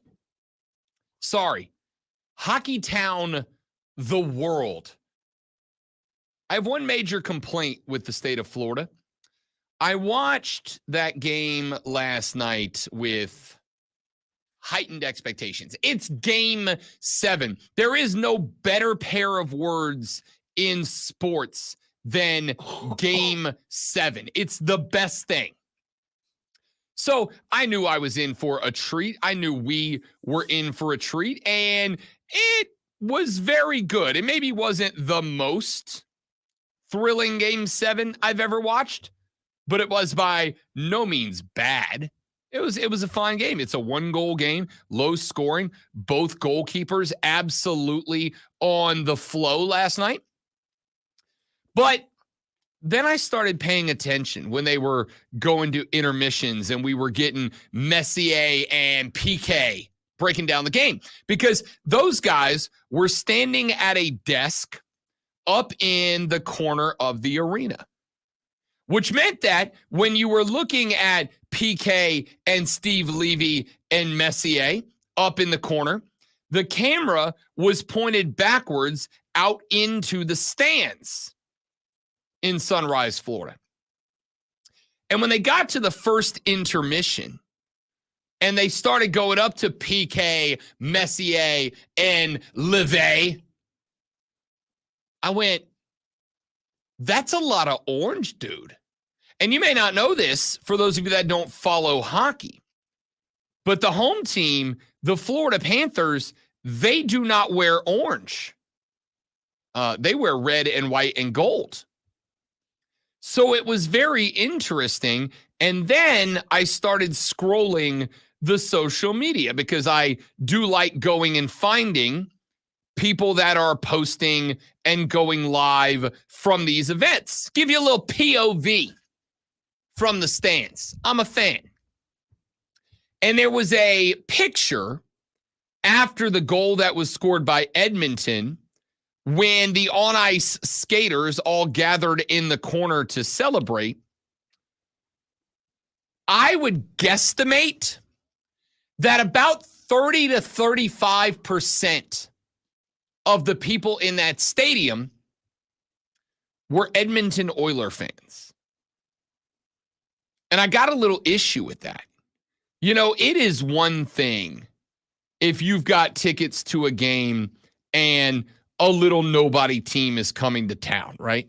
It's one thing if you've got tickets and the worst team in the league is coming to your house, coming to your barn to play. And if you're a fan that owns a ticket, putting that ticket out on the market to make some money off of it, because season tickets are, and this is true, friggin' expensive, man. They're expensive. So I don't fault people who sell their tickets when their tickets are, you know, up against the Charlotte Hornets coming to town or whoever. That's one thing. I got kind of a problem with fans who have tickets to a Stanley Cup Game 7 at the crib and are willing to sell those tickets and allow the bad guys to take over upwards of 30%, maybe more, of home ice, of your barn, of your house, of your crib. I was a little disappointed by that. And I was a little disappointed because while I am very much enjoying rubbing the collective face of Canada into the knowledge now that the state of Florida is more successful at your sport than your whole damn country. And while that does entertain me, and by the way, just so we're clear, Canada's a beautiful country. And the people from Canada are exceptionally and overwhelmingly nice. Have you been to Canada? I have not, but my little brother has, and my sister and brother-in-law have, and they all today in Wait, you have Canada. a sister? In-law, Okay, all right. soon to be officially, I guess. Okay, all right. They have both been there and have had nothing but wonderful things to say about Canada. Mm-hmm. I mean, I guess the country is probably lovely. It's a beautiful and country. they have moose, but they don't Have know- a Stanley Cup in the last 3 decades. Yeah, they don't know how to play hockey. So I mean, there's that. Now, I will say the tribalism in hockey is kind of dumb because I can go ahead and guess. In fact, let's play a little game. Lonzo, how many players on the Florida Panther roster this year? How many players are from Florida? Take a stab at it. Just from the One. state of Florida. I'm going to go with one. Let's see. I'm over halfway down the roster, and the answer is 0. Not a Floridian on the roster. I was close. Okay? Not one. Sweden, Finland, Canada, Maryland, Michigan, Canada, Finland, Minnesota, Canada, Connecticut, Canada, Sweden, Russia, Arizona. That's Matthew Tkachuk. Canada. LVA. Ventspils LVA. I'm going to assume that's Latvia. I'm going to go with Latvia. Yeah, that's what I was thinking. So it sounds like It is Latvia. Bang. Nailed it. sounds like Canada doesn't know how to recruit. Also, Not or- good at the recruiting. Also, or it could be that Canada ain't as lovely as you say, and people are like, yeah, I got to get out of here. So No, they- it's phenomenal. Yeah, if you could live in Canada or Florida, I mean, you've lived in one. Where would you rather live? I mean, Florida, but I'm a beach guy. I got to be by a beach. You know, we're all beach guys. We all want to be beach guys, no matter where we're from. No, I know. There's a couple of crazies who really like the snow, but they're just not. They weren't. I know mountain people. Yeah, I know well, my mom is a mountain people. She would rather be in the mountains in the snow than on the beach drinking Mai Tais. But isn't that one of those? Yeah, I'd like it there because it's not here type things. I mean, I'm the disproof to that, right? I grew up on the beach. I go back today. In fact, I am going back this weekend, making time to go sit on the beach this weekend. So the tribalism's done, but also it's fun. Take that, Canada. I'm not your buddy guy. I'm not your guy, pal. Don't I'm not your pal blame friend. Canada. So- Blame yourself. Do I have a dramatic problem with fans whose teams are playing for a championship who give their tickets up and allow them to fall into the hands of a rival. I got a massive problem with that. If I'm a player, is it not a wee bit disheartening to look up into the stands if you're a Florida Panther and see a third of your stadium pulling for the bad guys? How do you really stop that? If you can't go and you want to sell your tickets, do you need to see a passport? I mean, what do you?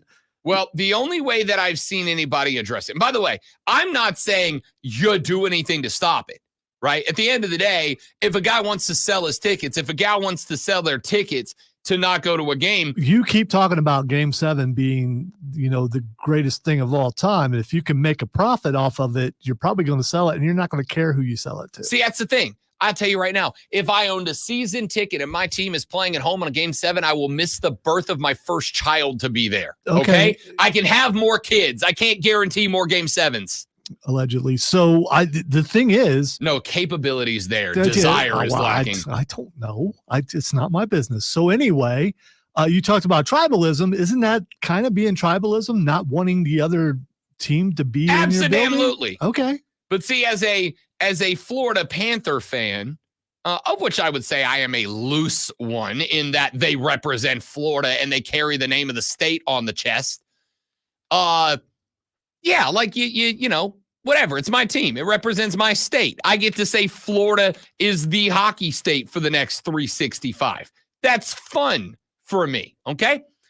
But also as a fan, it would kind of aggravate me, upset me a little bit if other so-called fans allowed their fans to come in and take away from the degree of difficulty that is escalated that we earned by having Game 7 take place in our house. I'm a little bummed out by that. Now, the only way I've seen teams try to fight that is there are a few teams that have kicked off a new practice in recent years of if you would like to buy tickets from them, you've got to have a local credit card address, right? Like you can't be from Edmonton and buy tickets off the team website with a credit card that is registered to Edmonton. You got to be a Floridian or in a surrounding state. And I think that's one thing. Again, not saying you can or even should stop having people sell tickets. What I'm saying is be better, Panthers fans. Be better. Why? You have a chance to bring one of the most prestigious trophies in all of sports globally to reside at your house for the year, and you made it a little less difficult on Edmonton to pull that off. You made it a little less more difficult by allowing a third of the people in the building to be Edmonton fans. Could you imagine if Clemson hosts a playoff game in the first round this year, and let's say they bump up against Ohio State in round 1 and it's in Death Valley and you tune it on and 70% of the building is orange and 30% scarlet and gray? Woof. Back after this on the Rob Brown Show and the Fan Upstate. All right, guys, another live and we're back. Stay right there, please, and thank you.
whatever we want next week.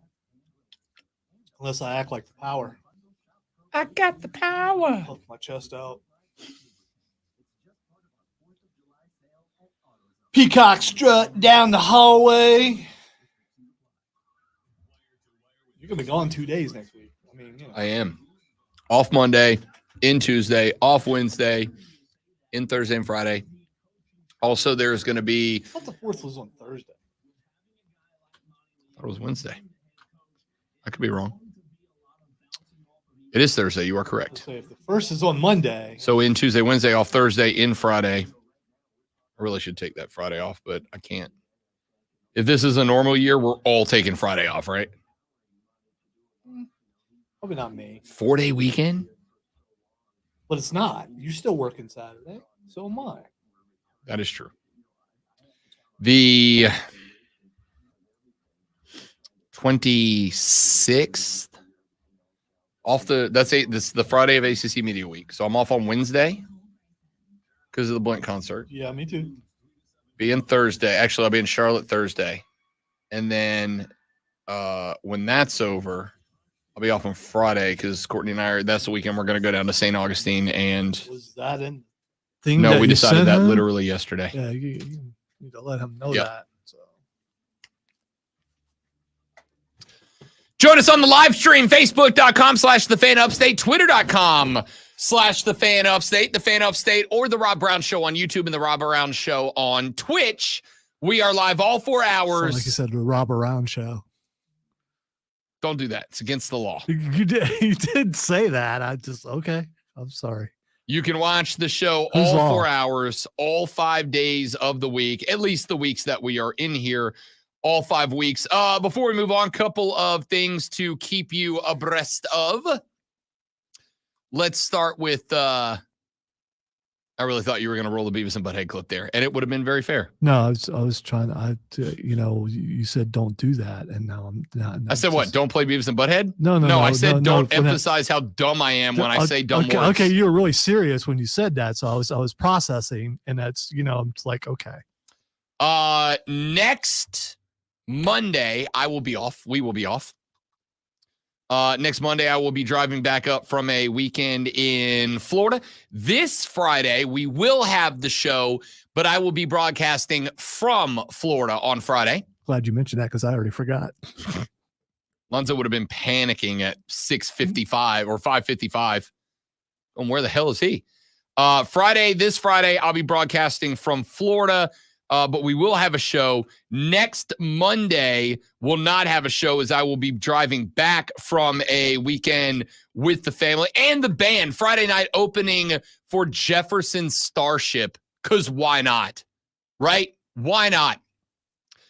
Yesterday, somebody challenged me, great one, to go to a Jefferson Starship show doing Orange Cassidy cosplay.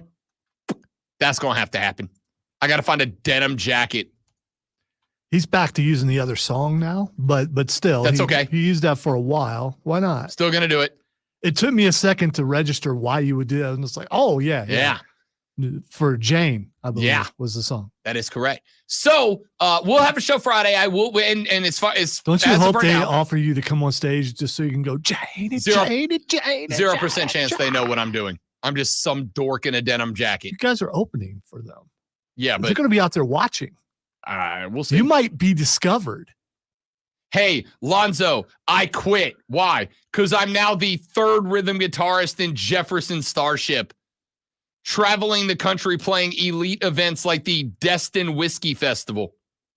That'll be worth it. Your sarcasm is unbelieved on this side. Because if you get offered, he's like, Mark, it's Jefferson Starship, dude. I gotta go. I right? gotta go. Tell you what, when this tour, just hold the show until the tour's over. I'll be back. So we'll have a show Friday. As far as I am aware, we don't have any reason that the stream will not be up on Friday. It should be. We'll have Bet for the Cycle on Saturday. Be off on Monday. I am driving back. Then next Thursday, we are off for the 4th of July. So we will have shows Tuesday, Wednesday, and Friday of next week. We'll also let you know that is official and confirmed. We will be returning to ACC Media Days. That is the last full week of July. That is July 22nd, 23rd, 24th, and 25th. We will have shows.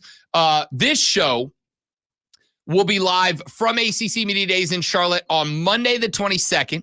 On Tuesday the 23rd, we will be off Wednesday the 24th, solely because Rob bought tickets to go see Creed a year ago and is not missing that, and was smart enough to know take the day off the next day. By the way, if you are going to the Creed concert, come out and Give Lonzo a big old hug. hang out with Rob. Just ignore me. Big old bro hug Just for pretend Lonzo. you won't even notice me because there'll be a bunch of long-haired people like me just rocking out the Switchfoot and Creed. Bunch of Florida men. I still can't remember who the third band was. Finger 11, Yeah, it might be. I think.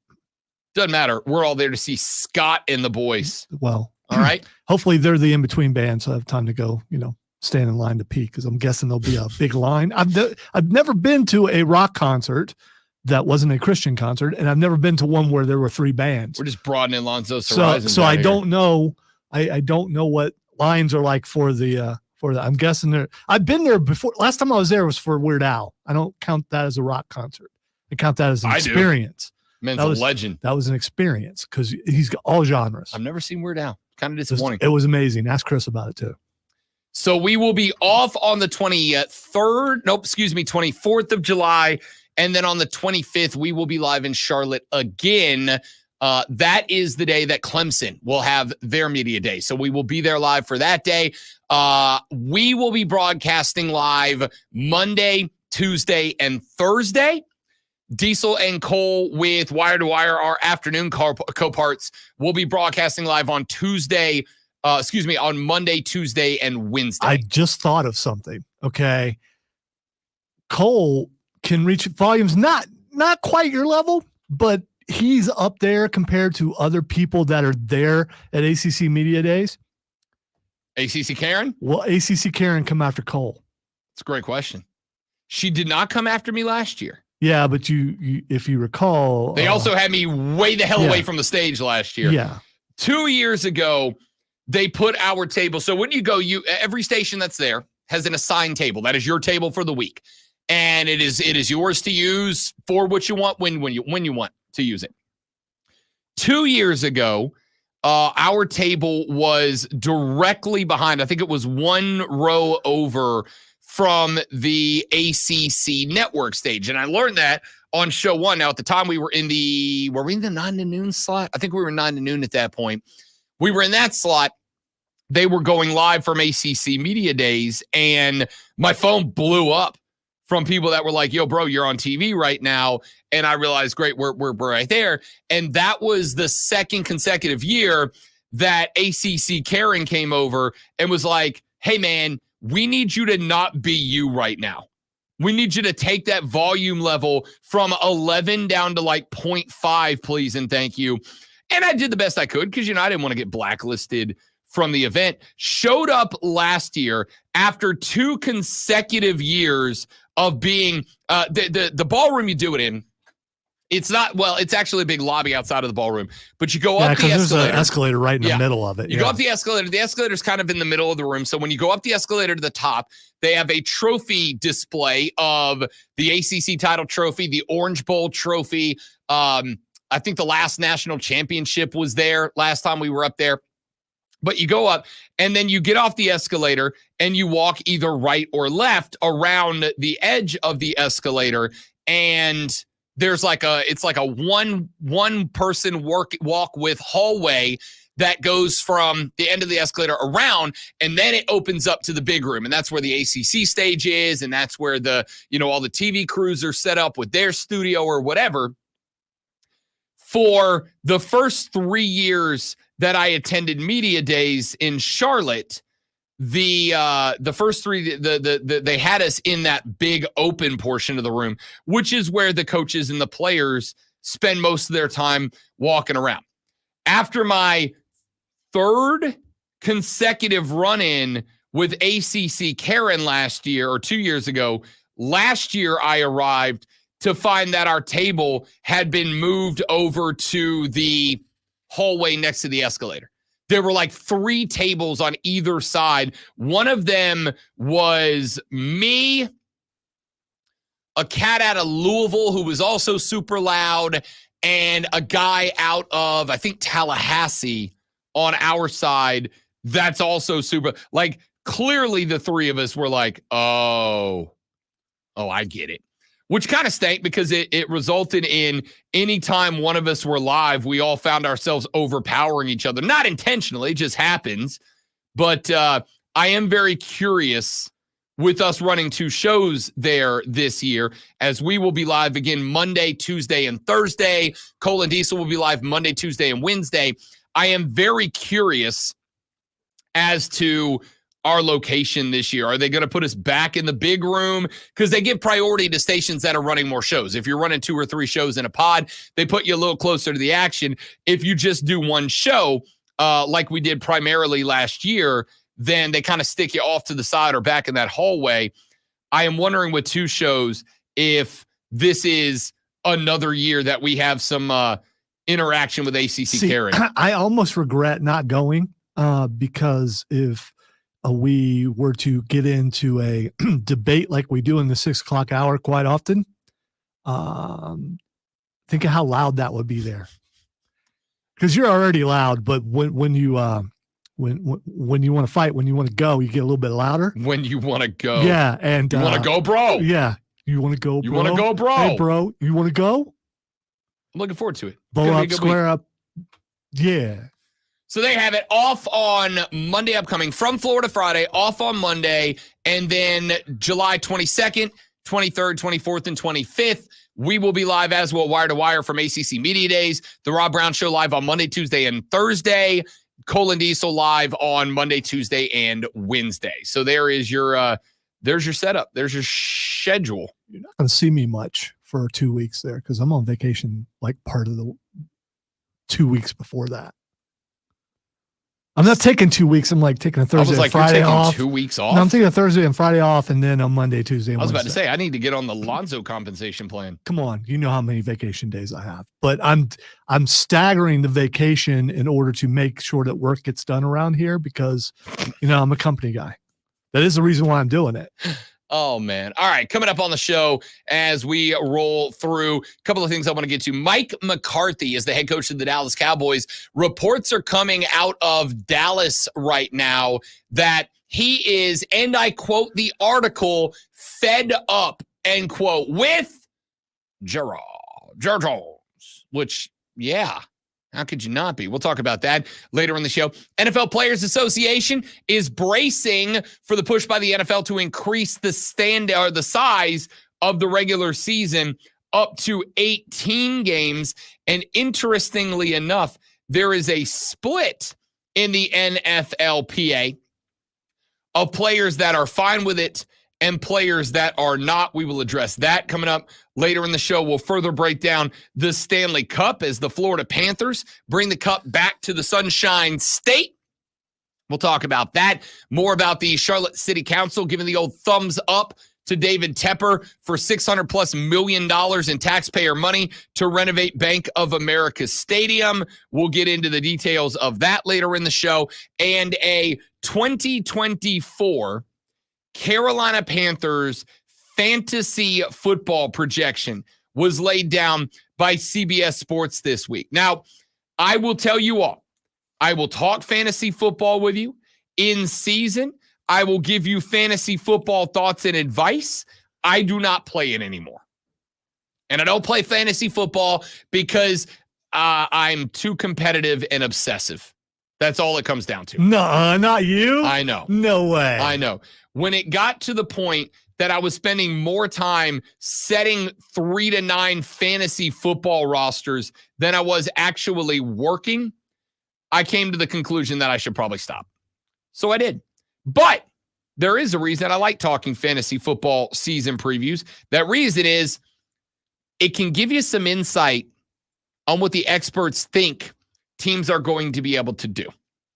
That is going to be very, very interesting. So we'll talk about that fantasy football preview. Phil Steele, His magazine came out late last week. We'll talk about some of the projections that he has for the Clemson Tiger football program. We talked a little bit about the Gamecocks yesterday and their season expectations. I got a few more after we got off the air yesterday. We'll talk about those. I got some baseball news to get to as the Braves dropped the opener of a set in St. Louis last night. We'll talk about that, maybe some soccer, maybe some golf. We're going to be busy, y'all. No shortage of stuff to get to today. Some of the most important things that we need to talk about are things that the sultry and, dare I say, seductive voice of Lonzo is going to tell you about right now in this Sports Flash. Ain't got time for that. Your 2024 NCAA baseball national champions are the Tennessee Volunteers after a 6-5 win over the Texas A&M Aggies. The Aggies trailed by 6-1 at the end of the 7th and attempted to rally, putting up 2 in the 8th and 9th, but the Volunteers were able to finish the comeback effort. The win gave Tennessee its first baseball national championship. And the Stanley Cup will make its way to the Sunshine State after Florida Panthers finished off the Edmonton Oilers 2-1 in Game 7. Carter Verhaeghe scored in the opening frame on a redirect from an Evan Rodriguez shot before Matthias Janmark scored a wrister to bring Edmonton even. In the second, Sam Reinhart scored on a 3-2 breakaway to give Florida the lead for good. And make sure you tune in this afternoon from 3 to 7 p.m. for our brand new local show, Wire to Wire. Cole Bryson and Diesel get you up to date on the latest local and national sports news. Great guests, great debate, a lot of fun, all Wire to Wire.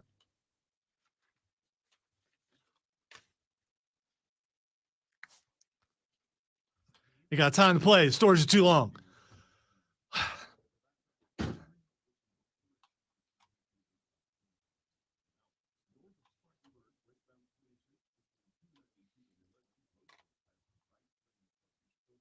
But I did it. So, I mean, there's that.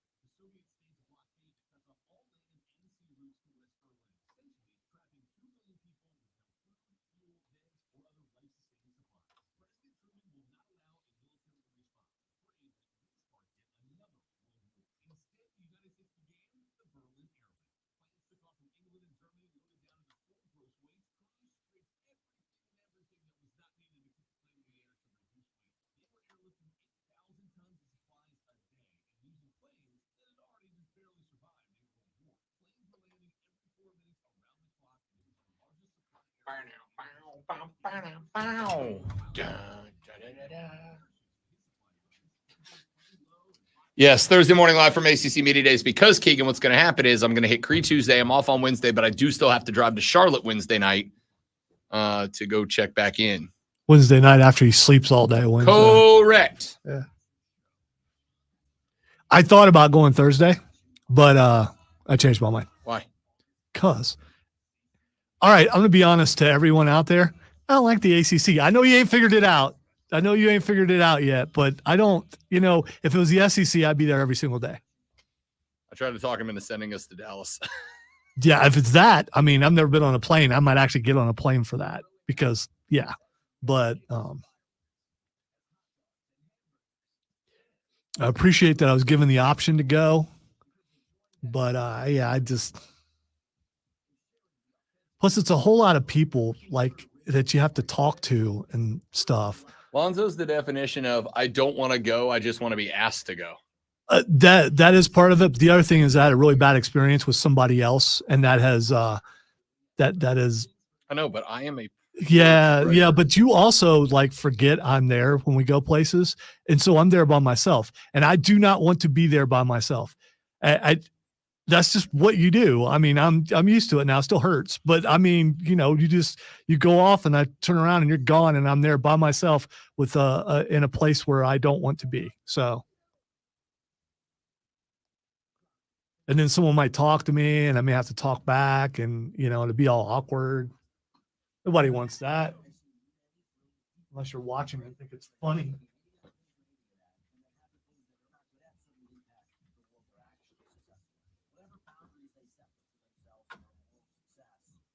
And the real reason, Rob, is this. They offered to send us. I'm not going to complain about the fact that they're not paying for gas or parking or anything Or like that. hotel room. Yeah. So I'm not going to pay to go there.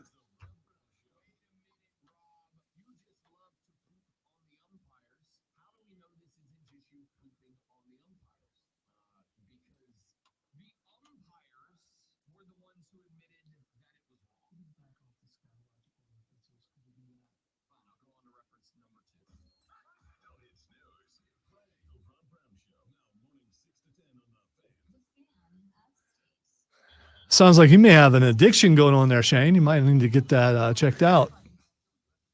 I mean, it's not an addiction if you're winning. Unless it's one of those leagues where you have to end up having to do something really embarrassing, afterwards, like get a tattoo or something like that. I mean, then. Do you know who's going to be in Destin this weekend? Hating ass Mario. Good for you. I get to meet Hating ass Mario in person. I bet he's shorter than what you think. I don't think you know how short I think he is. Well, there's Stoneman height, and then there's, ballpark.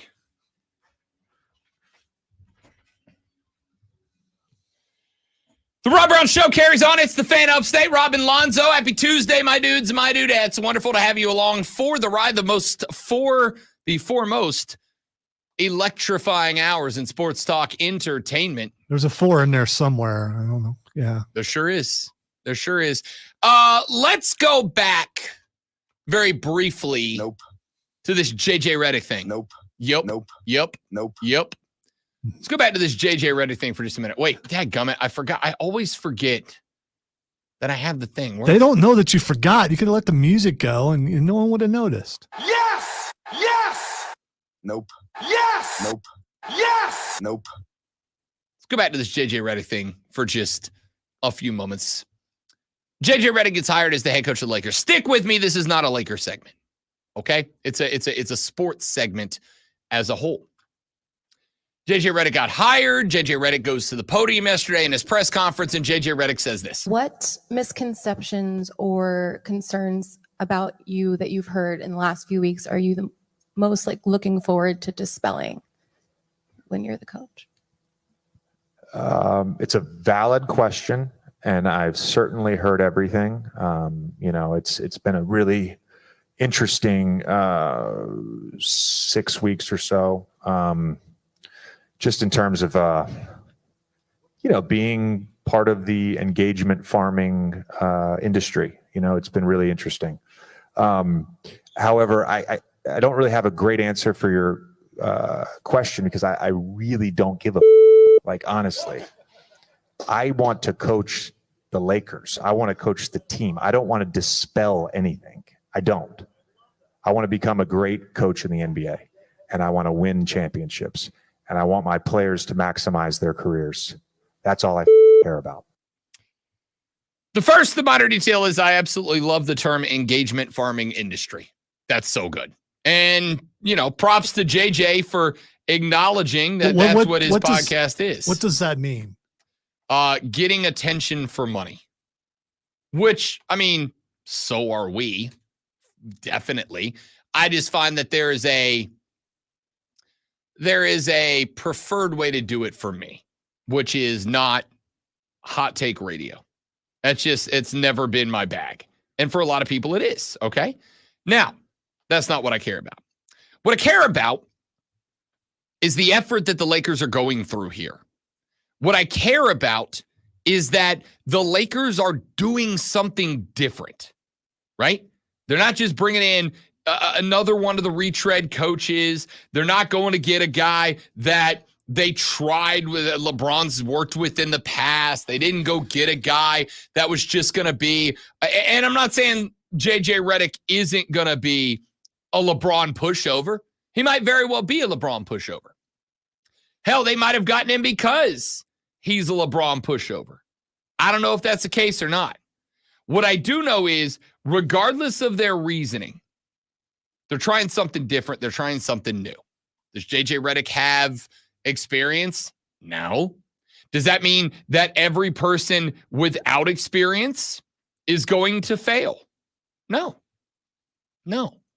I got news for you. I got this gig. I had zero experience in radio. Not a day. But I walked in.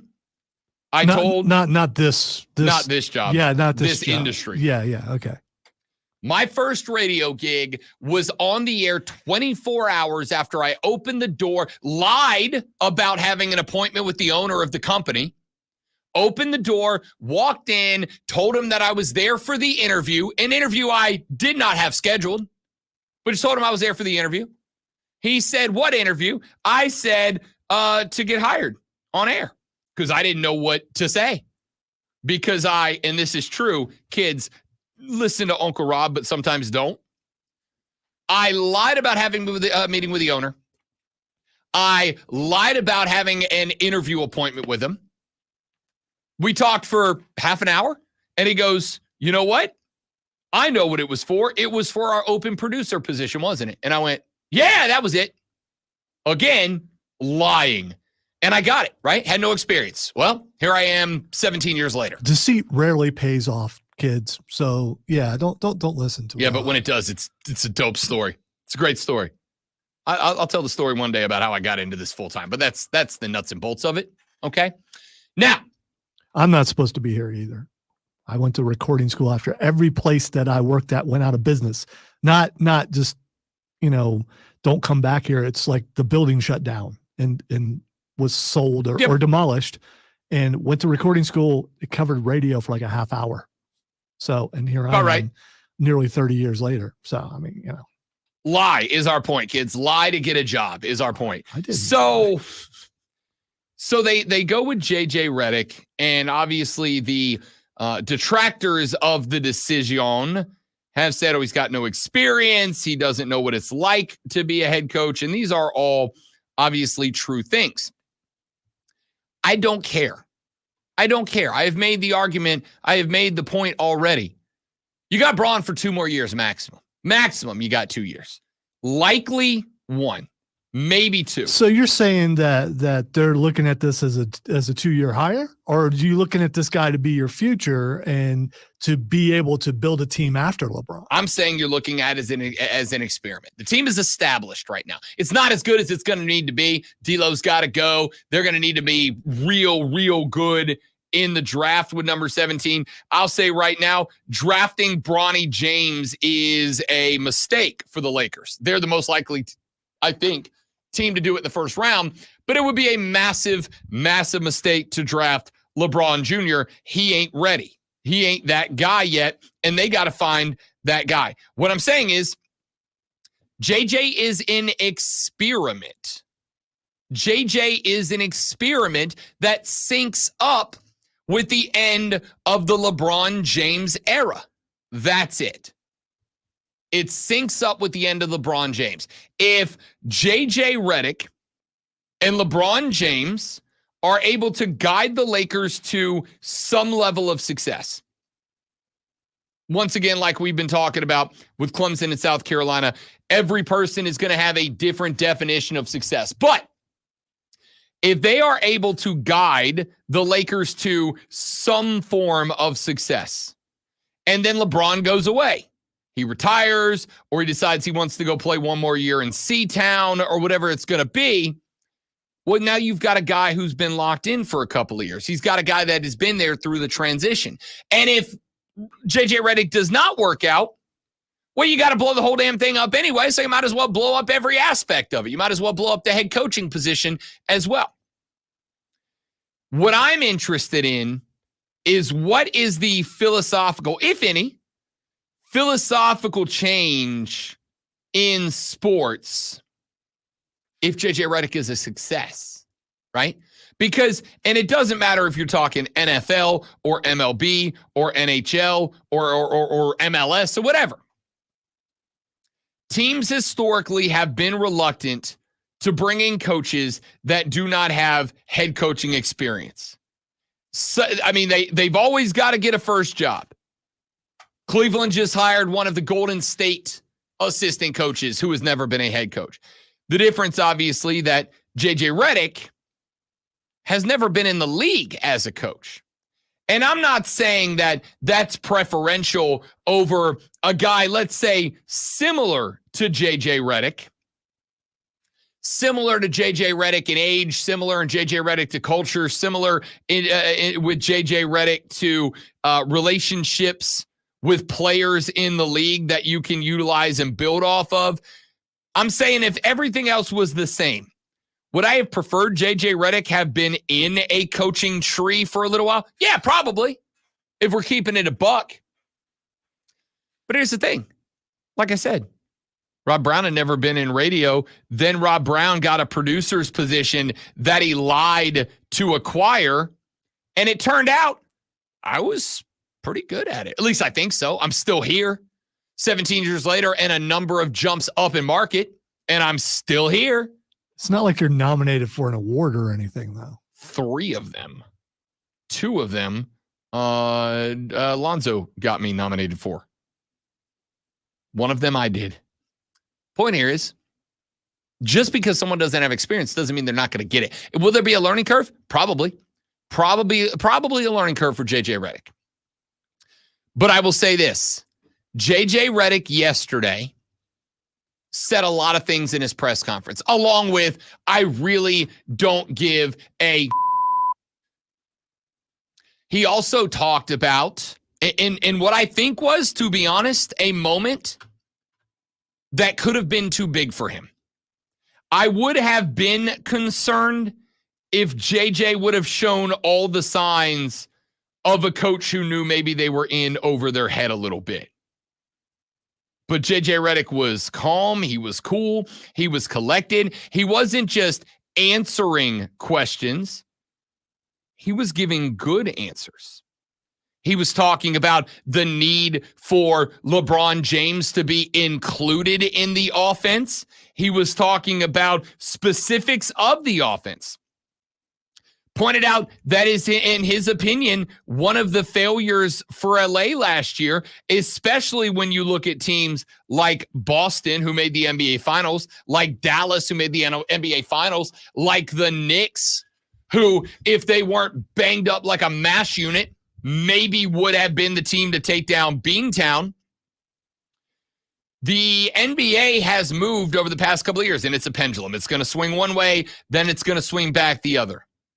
But the NBA the last couple of years has begun to, not intentionally, but has begun to reward teams that are better three-point shooting teams and high-quantity three-point shooting teams.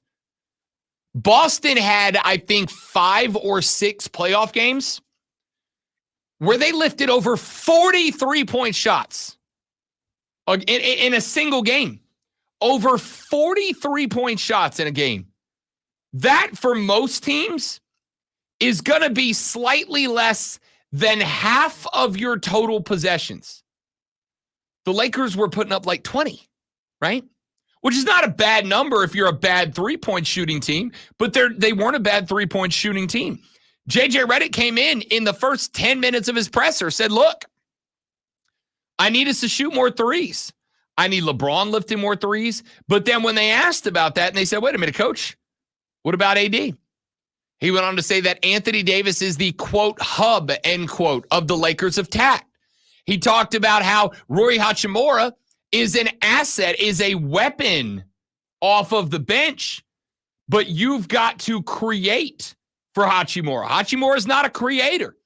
And I think recognizing those things, diagnosing those things, talking about those things, emphasizing those things, the guys that will be on the Laker roster next year, they heard it, they saw it, they felt it, they understood it, they took those things into play, and now they are prepared during the offseason to work on those things. What I think you've got here is a coach who understands most people don't think he deserves to be there. Hell, there may be some players on his team that don't think he deserves to be there. Well, I'll tell you this. I don't know about all of y'all. But for me, and I can even say, I think for Lonzo, you tell one of us we ain't supposed to be somewhere doing something, all it does is make me want to be there and do it more. All right? And as long as it's a legal thing, it's pretty universally true for me. If you tell me you're not qualified or capable of doing that thing, I don't care how many YouTube videos I got to watch. I'm going to figure it out. I got told not terribly long ago when the lady friend and I were filling out envelopes to send out the wedding invitations. And I said, hand me a pen. I'll help you figure it out. And she said, I love you. Don't take it the wrong way. Your handwriting isn't what I need it to be for these. And she's right. I got the handwriting of a drunk doctor. All right. It's bad. You know what I did? I went in the back room. I sat there and I watched, and I mean this, about 45 minutes of calligraphy videos so that I would be qualified. I went back out. I grabbed an envelope. I wrote our name down in my new calligraphy handwriting. And she went, oh, okay. And I got the permission, the ability, the raw joy of writing people's names down on envelopes. Tell me I can't do a thing. I'm going to figure it out. I kind of think that's the vibe I'm getting from JJ Redick right now. I think he's tired of it. It has been 4 weeks of people saying hiring this guy is a clown move. Hiring this guy is a ridiculous move. It's a silly move. It is a move that will, to quote a texter from earlier in the show, will, quote, fail spectacularly. The thing is, you might be right. I may be crazy. But JJ just might be the lunatic they're looking for. I think that by going outside of the box, I think that by getting somebody that is not tainted by experiences of years gone by getting somebody who is not going to feel compelled to emulate somebody else, to copy somebody else, to do the things that somebody else did, to bring in a cat that has absolutely no presuppositions about how this job works. To bring in a guy that can communicate with players on a level that is closer than most of the other candidates that were available, and to bring in somebody who wants to be there, I like the experiment. Because how many more times do we need to see Doc Rivers or Dennis Allen or whoever else continue to fail and set franchises back for years? My whole take is this. I will be watching the JJ Redick saga with heightened excitement because I genuinely believe that if this experiment works out, and if the Lakers have really figured something out here, and if the Lakers have put something together that works, you may very well see a change in the way that professional franchises in the future operate when they are trying to find their guy. And I'm really intrigued by it because a lot of teams have made a lot of bad decisions in years gone by because, well, he's got experience. We'll see if the Lakers change the game or not. Back after this on the Rob Brown Show in the Fan Upstate. New life. All right, guys, one more live when we're back. Stay right there for me, please, and thank you.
The Rob Brown Show continues. It's the Fan Upstate. Robin Lonzo with you.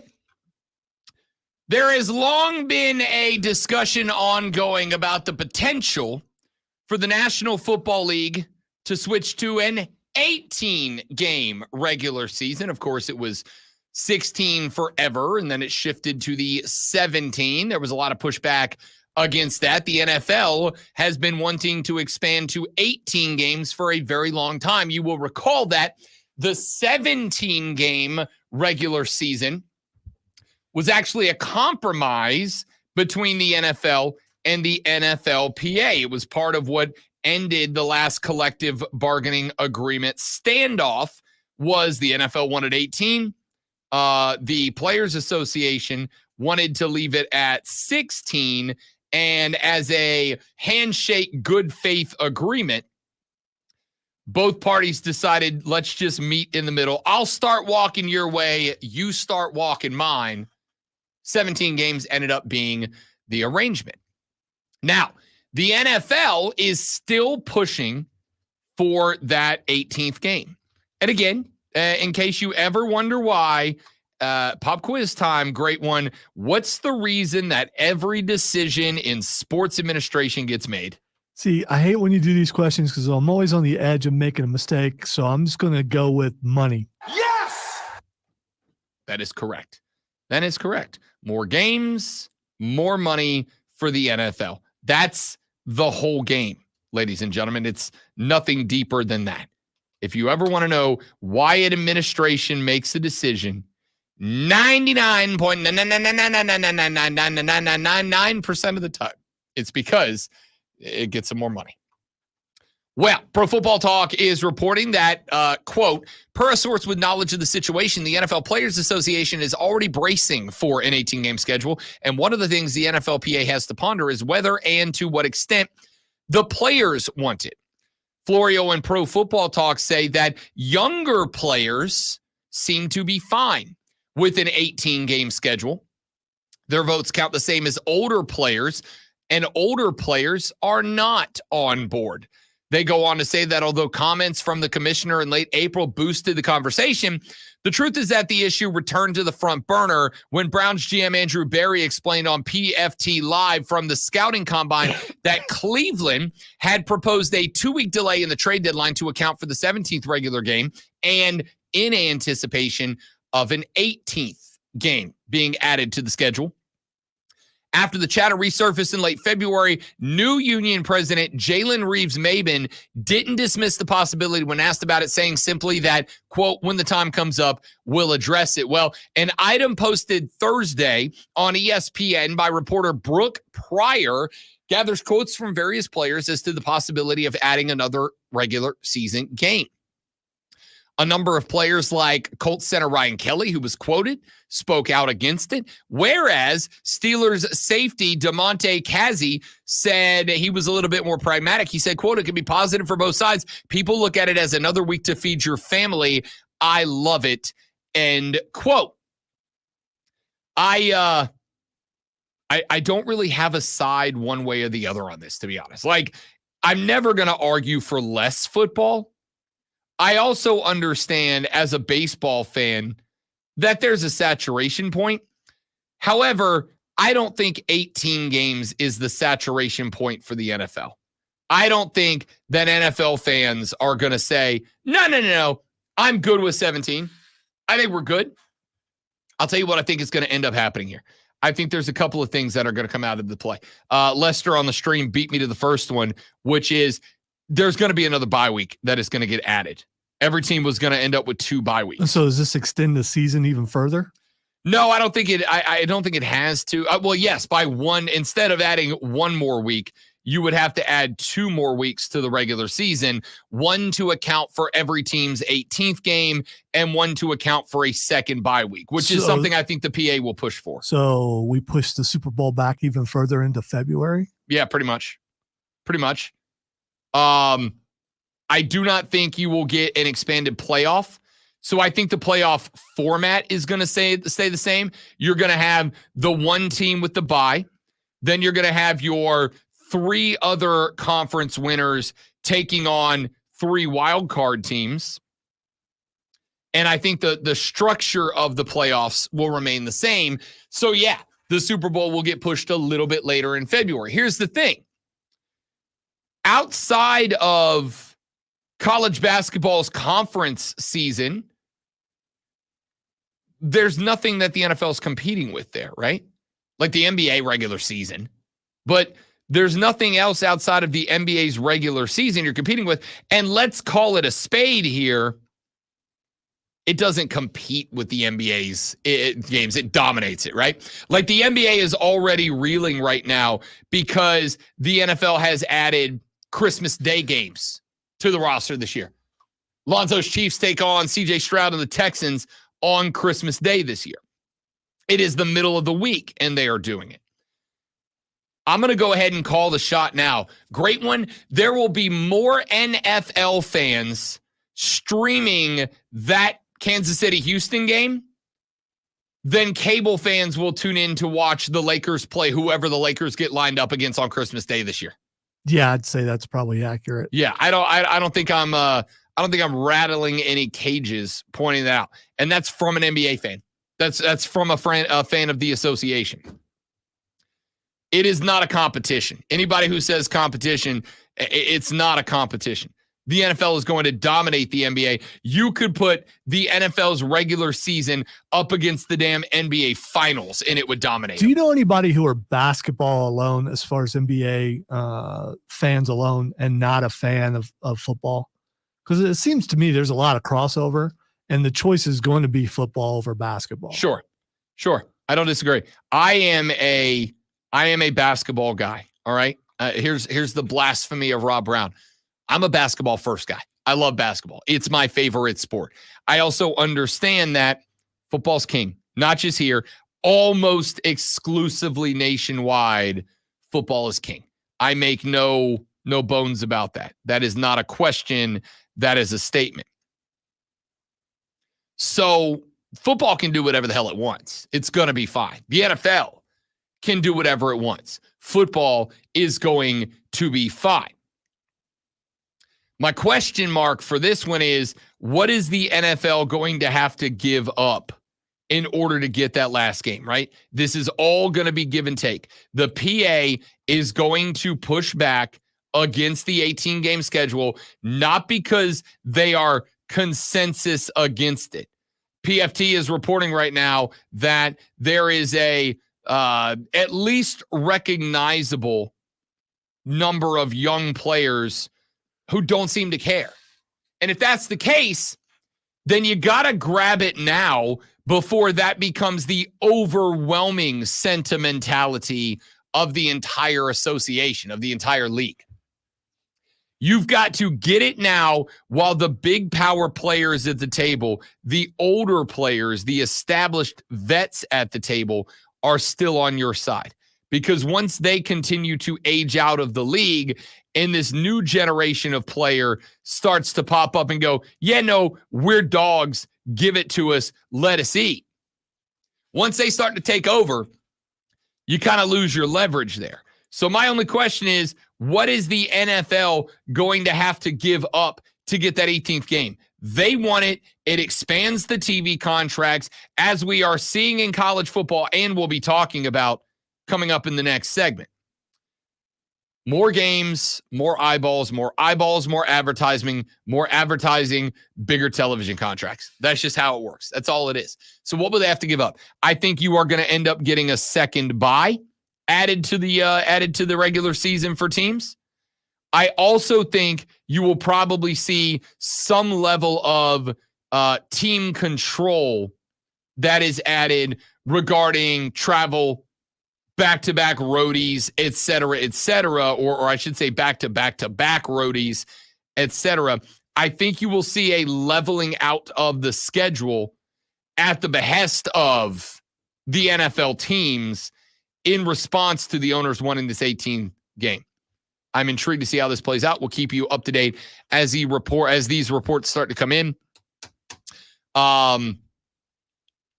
By the way, Pro Football Talk says that as of right now, they are working on the assumption that the earliest we would see an 18th game added to the schedule could be, Lonzo, around 2030, because that is the next year that is going to be a new set of TV contracts for the NFL. They're all locked in for like a while, so that's pretty interesting.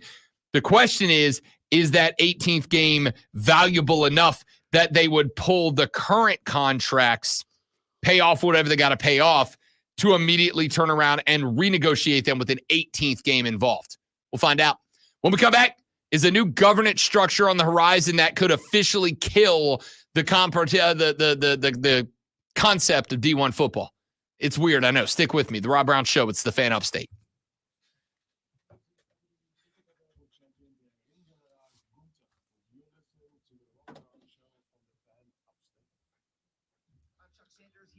Bet I could trim that.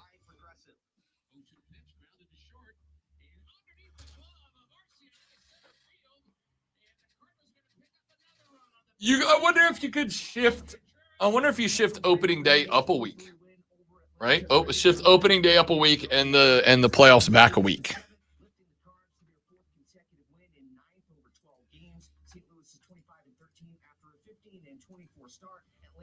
I don't think that would be a problem. It's not really competing with anything. It's really not. The only risk you run is bumping the Super Bowl into March, and then you're up against the tournament, which is maybe the one thing that would actually give you competition. I still don't think the March Madness tournament, even one day, is going to go head-to-head with the Super Bowl. I acknowledge you, Mac.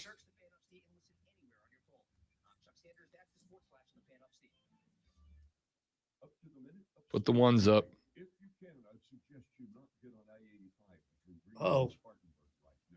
The Cordell and Cordell construction cam shows southbound 85 stalling at the 101, northbound 85 stacking up at Goodwood Road before I-385.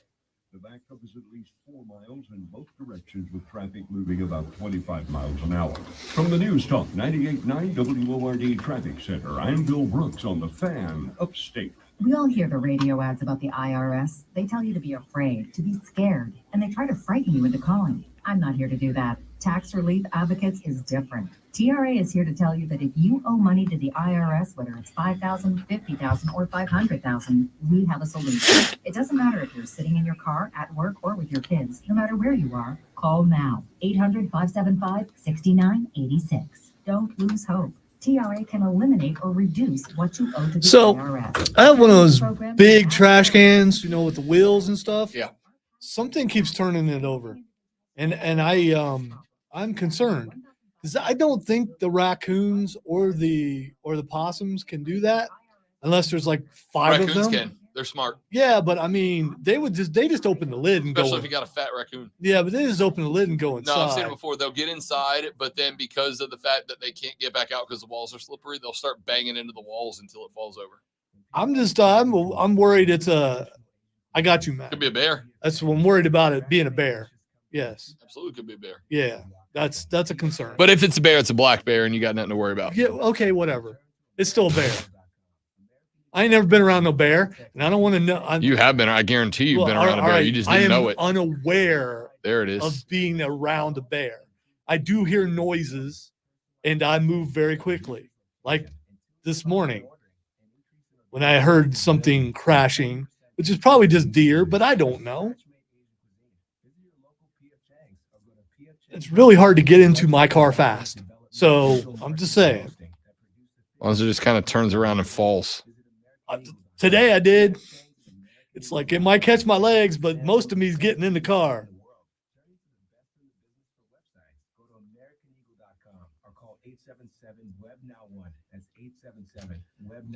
I'm going to go with bear because I'm going to think worst case scenario. I'm not going to think it's a fat raccoon, even though I've seen them.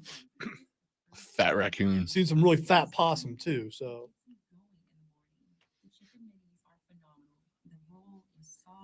Or it could be a trap set up by the ninja squirrels, waiting for me to turn the thing back over. And then suddenly I am no more.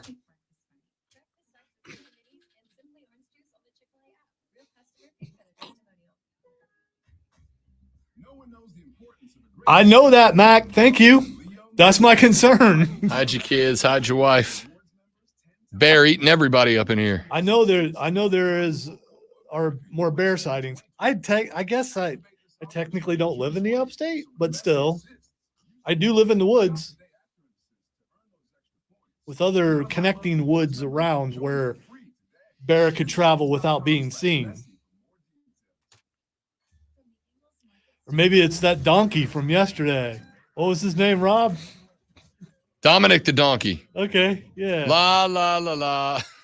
You've already forgot it. Good. I did. Don't mean I won't listen to it again.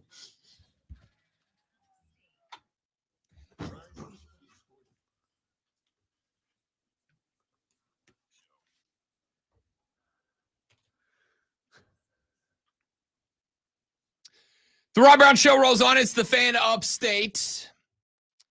Ross Dellinger has an article up on yahoosports.com that I find interesting. I want to open it by reading to you the picture that Ross did an excellent job painting with words. That's the job of us words, guys. Dellinger wrote this. This is the opening few lines of this article. Quote, inside the beachside Ritz-Carlton Resort along Florida's southwestern coast, leaders of college athletics met in a second-floor conference room to discuss particulars about the industry's future. Those in the room were limited to 5 men, NCAA President Charlie Baker, and commissioners from the SEC, Big 12, ACC, and Big 10. Not in the room, the other 28 Division I commissioners who milled about on the first floor of the resorts, wondering the whereabouts of the other 4. One said, I didn't even know they were meeting. Whispered another, of course, they're cutting us out of it. End quote.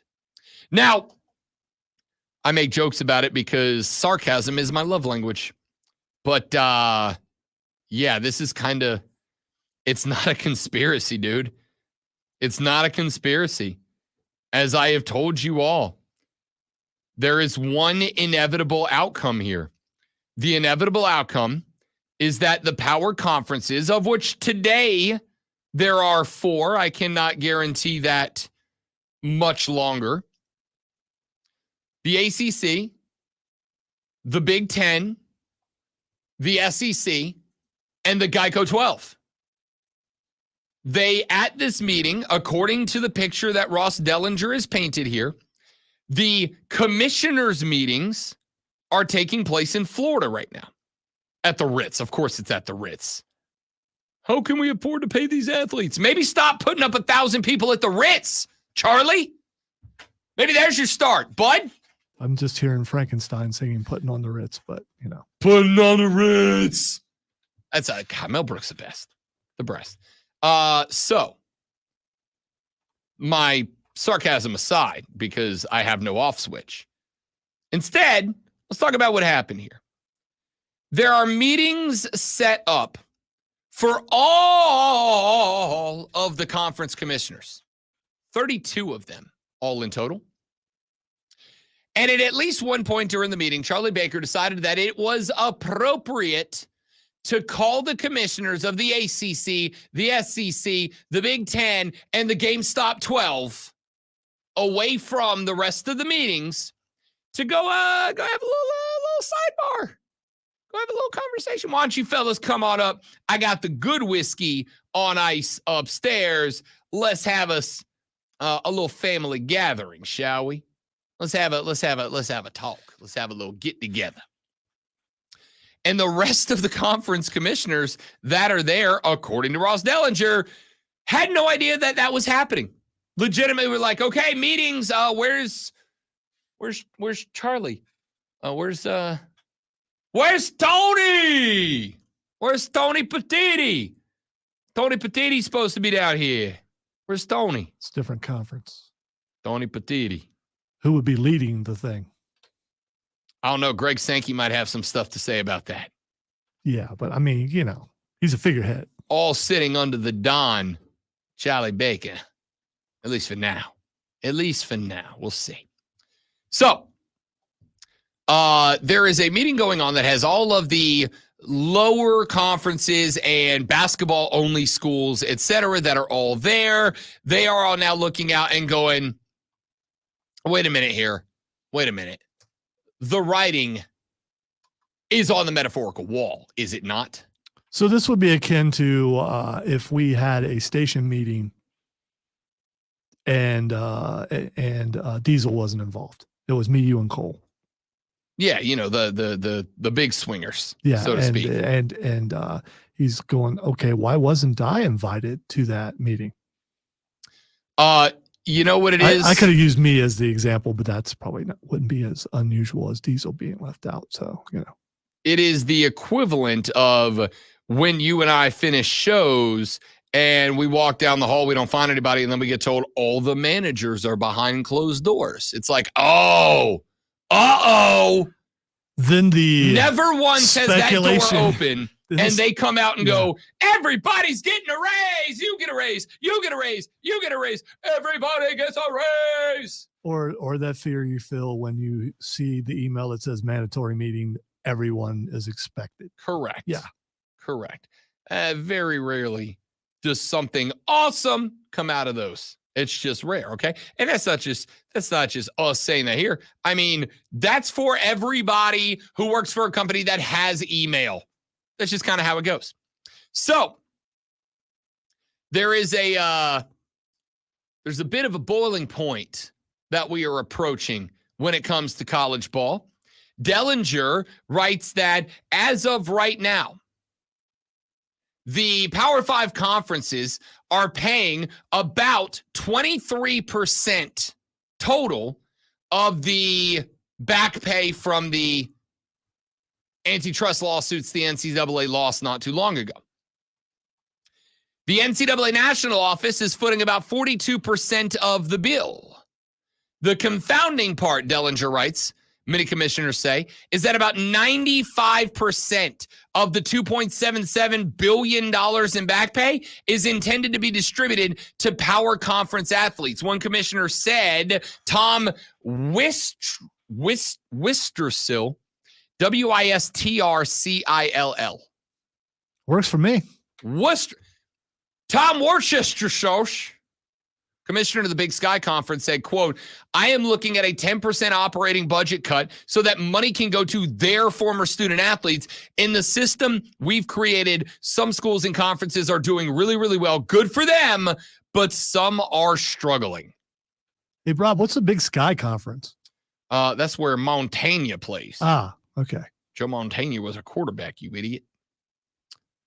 The people who weren't invited to this meeting of those other, what can they do? The bigwigs? Yeah, what can they do? Well, that's the big question here. Is it, so for years, we have talked about whether or not the SEC, the Big 12, the ACC, and the Olive Garden 12, I'm just going to go different company every time. You left out the Big 10. I'm just. I thought I led with the Big 10, didn't I? I don't think the Big 10, the SEC, the ACC, and the Carabas 12. At some point, we're going to split away. Does Carabas even still exist? Yeah. Does it? Yeah, there's one in Pensacola. There used to be one up the road. I don't think it's there anymore. Carabas is fine. I'm going to tell you right now, and I say this with all due respect and love to the Olive Garden. Thank you for the breadsticks. All right. When you go unlimited soup and salad, Rob Brown's a big fan. But, dude, if you want Italian, go to whatever town you're in. They have a little local Italian joint that still has the red and white checkerboard tablecloths, right? And the candles that are made out of old olive oil containers. And there's a guy back there in the back named Giuseppe that makes the pasta every day. And it is unbleeping touchable, man. There is no world where you can't find in any small town in America a little rinky-dink back of a strip mall Italian joint that is going to make the best chicken parmigiana you've ever put in your stupid face. You can't do it. Yeah, they don't have one of those in Gray Court. but they do. I in guarantee you other they places. do. No, You just haven't found no, it. Rob. I guarantee they do. No, they don't. There's a little Italian dude named Luigi back there cooking up some minestrone that'll change your life. This is one where I would bet my whole paycheck on, Okay. because I know how small the strip is that has like 2 restaurants owned by the same guy. Doing the research during the break. Okay, are you? Yeah. If not, there's one right over here. Well, yeah, I know that. Ooh. Yeah, but that's not. You said an all little town. I was just trying to, yeah. Magnifique, huh? Yeah, I can't go there now because you've built that place up, and I don't want to go there. And if I have a bad experience, it would. You won't. Yeah, I don't want You to do won't? that. You won't. It's great. Plus, I've been there twice. you made me feel underdressed. Oh, so I don't wanna- yeah. definitely don't go in there being disrespectful. Do not show any disrespect. Anyway, the chief worry for the small conferences is that their already slim piece of the pie from the NCAA is shrinking, and there are commissioners that have told Dellinger they're afraid that it is ultimately going to disappear. He writes that the chief worry is over the NCAA men's basketball tournament, which is the association and the other 28. Their primary source of revenue and the one event that truly binds all D1 institutions. While football cash keeps afloat the power leagues, March Madness is the financial lifeblood for the other 28, as well as their national relevance. Already access is in the crosshairs. The tournament is soon to expand. We talked about this a little bit last week, and the championship schools, the power schools, are already trying to pave the way that the expanded tournament would effectively only unlock spots for power conference schools, for more of their schools to get in, which would make it even more difficult for the other 28 schools to make any money in this spot. Dellinger goes on to say the new governance structure, as well as the NCAA tournament expansion models, are expected to be further explored this week by members of the D1 Council, one of the NCAA's most powerful decision-making boards that includes representatives from each D1 league, a group that perhaps is in line for a dramatic change under the new governance system. Imagine a power conference council of just members from the SEC, Big 12, AC. Already, the 4 leagues are working in tandem over the particulars of the settlement, while in Naples, Commissioner Tony Petitti, Jim Phillips, Brent Yormack, and Greg Sankey met to begin the process of finalizing new football roster limits, a hot-button topic that is part of the new model. No decisions were made, but they inch closer to a roster limit that will likely be more than 85, but less than the traditional 120 players that teams now carry. Not in that meeting, of course, were the other 28. This is a far-blown conclusion. This is way off the beaten path. We've been asking for years now, when is it that inevitably the SEC, ACC, Big Ten, and QT12 are going to split from the NCAA and form their own thing? And now I'm wondering a little bit if the other 28 don't do that instead. If the other 28 go, you know what? You guys are screwing us. You guys aren't letting us in. So here's what we're going to do. We're going to make our own thing. We're going to play football under our own banner. We're going to take our broadcast revenue elsewhere. We will all find our little local channels to get paid by. We will run our own March Madness tournament for everybody that's not in the Big Four. So the Sith have truly revealed themselves. I don't know that there's a Sith here. Before there were backdoor meetings that no one knew about, and now it's like now it's just happening. Now it's just out there. Yeah. Now they put 2 bouncers that are indie wrestlers from other promotions at the base of the escalator. And when Tony Petitti and Yormack and Phillips and Sankey go upstairs into the special meeting room alongside with Charlie Baker, the indie wrestlers throw up the tough guy arms across the chest and say, hey, other 28 commissioners, y'all ain't bleep. You don't get to go upstairs. That's where the good liquor is. You don't get to go up there. You stay down here and drink the well booze, you peons. Yeah, up until this point, it's been kind of speculation, but now it's like, hey, this is what we're doing. You're not invited. Everyone who thought we were doing this, hey, guess what? You were right. We are. We're doing it. Yep. This is these meetings are developing, and they are very, very, very, very interesting right now. We'll keep an eye on this as these meetings progress down in Naples, Florida. Speaking of Florida, you know who's in Florida? The Florida Panthers, Stanley Cup champions, best hockey team on planet Earth. Now, the Sports Flash version of the Florida Panthers. Lonzo. That's two. Wow, that's rough. Stanley Cup will make its way to the Sunshine State after the Florida Panthers finished off the Edmonton Oilers 2-1 in Game 7. Carter Verhaeghe scored in the opening frame on a redirect from an Evan Rodriguez shot before Matthias Janmark scored a wrister to bring Edmonton even in the second. Sam Reinhart scored on a 3-2 breakaway to give Florida the lead for good. Your 2024 NCAA baseball national champions are the Tennessee Volunteers after a 6-5 win over the Texas A&M Aggies. The Aggies trailed by 6-1 at the end of the seventh and attempted to rally, putting up 2 in the 8th and 9th, but the Volunteers were able to finish comeback effort. The win gave Tennessee its first baseball national championship. Tune in this afternoon from 3 to 7 p.m. for our brand new local show, Wire to Wire. Cole Bryson and Diesel get you up to date on the latest local and national sports news. Great guests, great debate, a lot of fun. It's all Wire to Wire.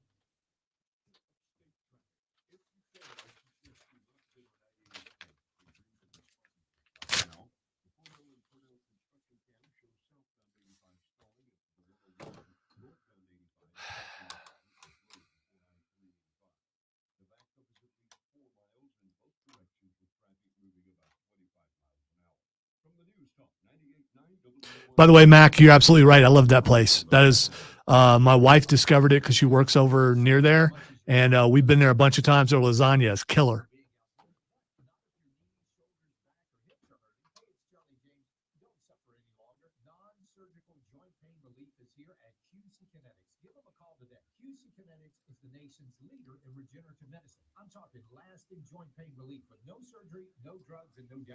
QC Kinetics advanced treatments harness your own body's ability to restore and repair damaged joint tissue so you can walk and run and hike and play golf. I always feel underdressed there because it looks like, there are like meetings going on.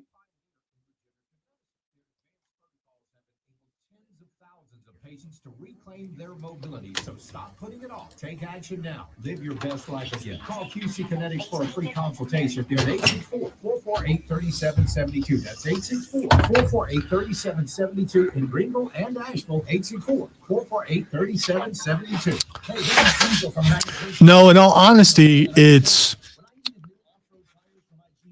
I need to rewrite them, and I can't rewrite the hockey ones because I don't know everything that Rob is talking about. I mean, I have an idea, but like a wrister, I don't say wrister, but I don't know what I should put in there. I don't have an equivalent because I don't follow the sport like I should. So that's why I've struggled the last couple of days because of the particular sport. It's the same with soccer. If I'm not real knowledgeable of the sport, I mean, I know the sports. I understand how they're played and everything. I just don't know the verbiage as much. What did you not read? Or what? I just did you say 0-0? Oh no, I cut that out. I already cut that out. I mean, I know the equivalent of that is 0. So I mean,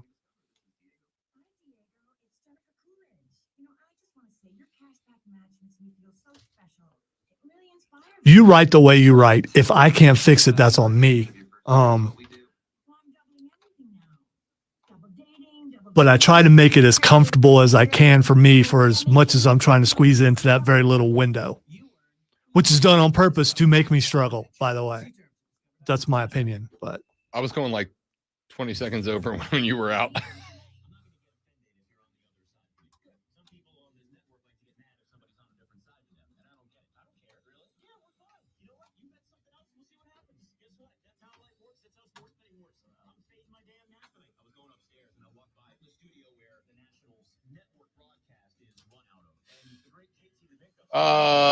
What's it, Mac? What's the place on? I'm sure you already talked about it, but what's the place on Haywood? It's not on Haywood. It's back behind it. It's on Congaree, and I forget its name. And I've been there a bunch. That's what we were talking about. I love the place. I mean, lasagna, dude. Lasagna portions like this and it is so good. So much better than the other place you were talking about. It's very, very good. You have no idea if that's true or not.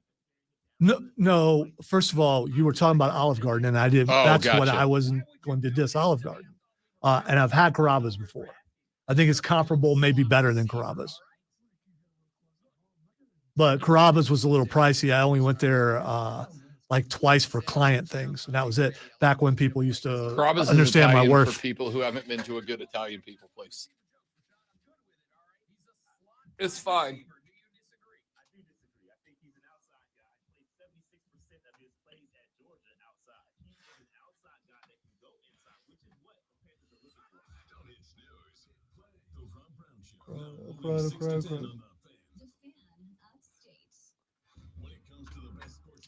Bum, bum, bum, bum. Portofino's, that's it. Okay. Okay. Yeah. Thank you, Mac. I can't remember anything anymore.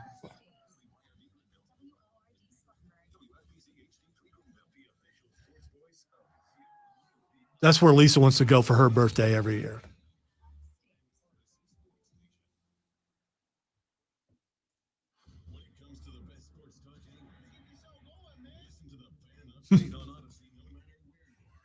I'm sure your wife's spaghetti is amazing, though.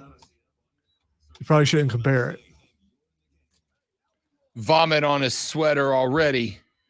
Mom spaghetti. The Italian joint in Epcot at Disney World is maybe the best food I've ever had. You guys are just all rich. That's it. Stinking 1%er elitists.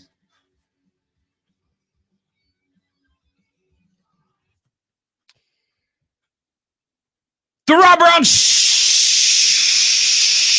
rolls on. Welcome back, ladies and gentlemen. It is the Fan Upstate. Rob the Great Malonzo with you here on a BEA beautiful Upstate Tuesday morning, but wherever you may be listening around the world, because you, of course, all have the Odyssey app on your phone, don't you? Right? AUDACY. Grab the app, open it, search the Fan Upstate, click the little heart icon, and when you do, you can go to the station for live at any point, anywhere that you want to. It really is that simple. You go jump on board, you grab the Odyssey app, you search and subscribe to the Fan Upstate, and you can listen to the show live. You can listen to the station live. Any of the incredible stuff that we have going on. It really is that simple. And on top of all of that, you can go back and listen. Look, here it is right here on for those of you on the stream. There you go. The chapters are up there. That's where you can go back and listen to stuff that we talked about in segments gone by. You can get yourself fully caught up with the show. And OBT Dubs, if that's not good enough for you, if you are so demanding that on demand just isn't on demand enough, well, you can go back on any given day after the show's stellar conclusion. You can go to thefanupstate.com. Go to thefanupstate.com, and in the middle of the page, there's a little button that says podcast. Hover your mouse over that button. There's going to be a little drop-down menu. On that drop-down menu, you will see the name of the two shows, both Wire number 2, Wire with Cole and Diesel, and the Rob Brown Show. You click on your show of choice, and every hour, along with highlight segments, are posted right there for you so that you can go back and listen at your leisure. We make it that simple for you, ladies and gentlemen. You are just very, very welcome. All right, got a few more things that we need to get into on this radio broadcast. I teased this earlier in the show, and you know what? Screw it. I don't care. Let's do it. I found a list earlier today, a list of movie bad guys who deserved a second chance.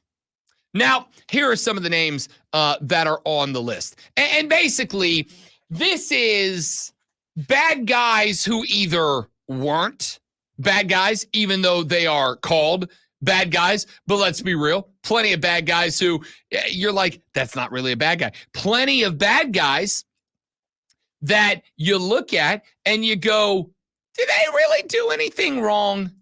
And plenty of bad guys that you go, good guy, bad execution, right? That's a real thing.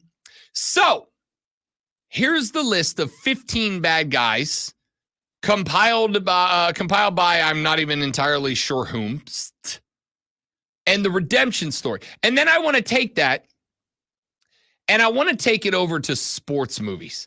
I want to see if we can come up with some bad guys in the world of sports movies that maybe we're like misunderstood. Here's a list, Lonzo. Number 15 on this list, Mr. Freeze, as portrayed by Arnold Schwarzenegger. Victor Freeze. Tonight's forecast, a deep freeze. Can we be real? Mr. Freeze just wanted to save his wife. It is not like he just wanted to save the love of his life. And here come all these outside influences getting all up in his business. If you'd have just left Mr. Freeze alone, he would have saved his wife and everything would have been fine. Well, he did break the law. I mean, there's a reason why he was in jail. Victimless crime. Okay, if you say so.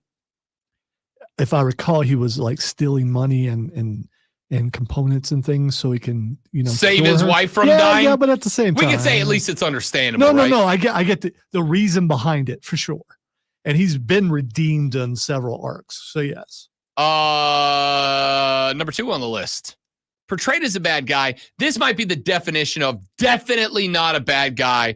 Pierce Brosnan in Mrs. Doubtfire was not a bad guy. Was portrayed as a bad guy. All that dude wanted to do was love his new lady and her kids. And instead, psychopathic Robin Williams goes full drag for 2 hours and torments this poor guy. And by the way, I'm just going to say, if she left Robin Williams, and as much as I love Robin Williams, Pierce Brosnan's an upgrade. Exactly what I was thinking. Probably in every way. Yeah. So yeah, I mean, definitely on the looks. Yeah. Portion, my man had his bleep together. On the flip side, there's a reason she left you, Mr. and Mrs. Doubtfire. Come on, man, do better. Here's one that I, as a child, don't feel the way I feel now as a grown-up adult. This might be the most unnecessarily made villain in comics and, in fairness, in movies. Mr. Wilson from Dennis the Menace. Dude, they called him the Menace. The kid was called the Menace. And everybody, all Mr. Wilson wanted to do is be left alone. But that rat little kid from next door, who was a hellion of the highest order, a kid so bad that he was called not a menace, the Menace. All Mr. Wilson wanted to do was be left alone. He is not a bad guy. He's just a regular dude who lived next door to a terrible child. Rob, who coined the phrase "the Menace"? That would be Mr. Wilson. So, anybody try to stop it? Anybody try to stop it? They all went, yeah, Mr. Wilson's got a point. It's just that no other parents in the hood had the rocks to step up and go, hey, Mr. and Mrs. Wilson, maybe put your kid on a leash.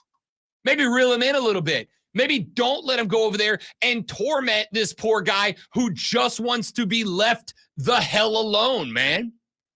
Dennis the Menace was the bad guy, hands down. No questions asked. On the list, Davy Jones from the Pirates of the Caribbean series. Yeah, I'm going to say, yeah, it's kind of the same thing as Mr. Freeze, right?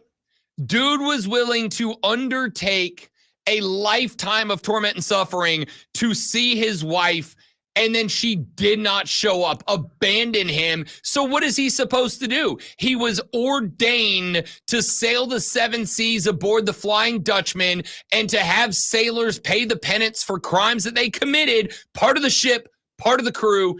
Davy Jones was not a bad guy at all. Yeah, I can't fight that one. Yeah, you're right. Not at all. Walter Peck from the Ghostbusters. Can we be straight up? The Ghostbusters had like unlicensed nuclear material in a random ass fire station in downtown New York.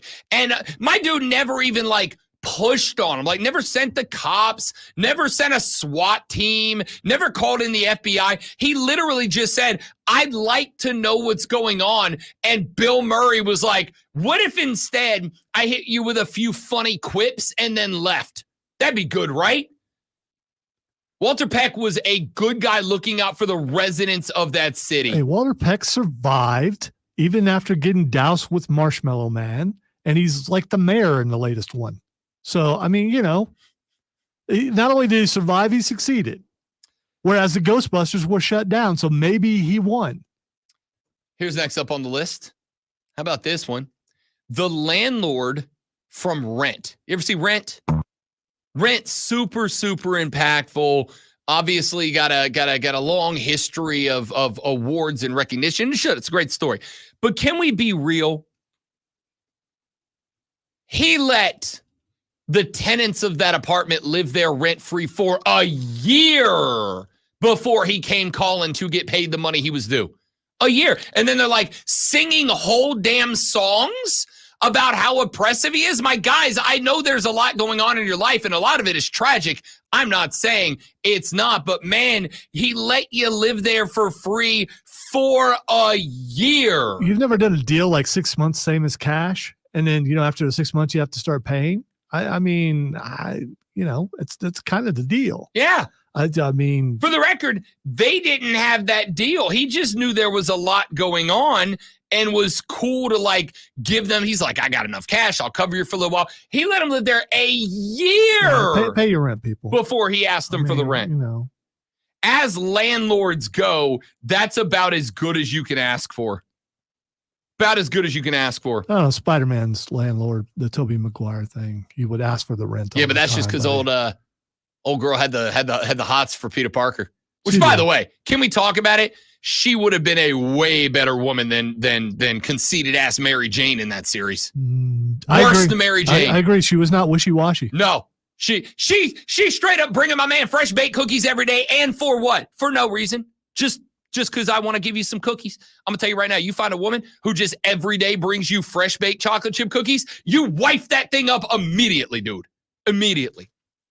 Next up on the list, Squidward from SpongeBob. Can we be real? For years, they have tried to portray Squidward as and he is not. He's just a dude who wants to work, make his money, and be left alone. Very much like Mr. Wilson, Squidward is the only good guy in the series. He does want to play his clarinet too. I mean, fine. He's got a hobby. Yeah, he does. No, I agree.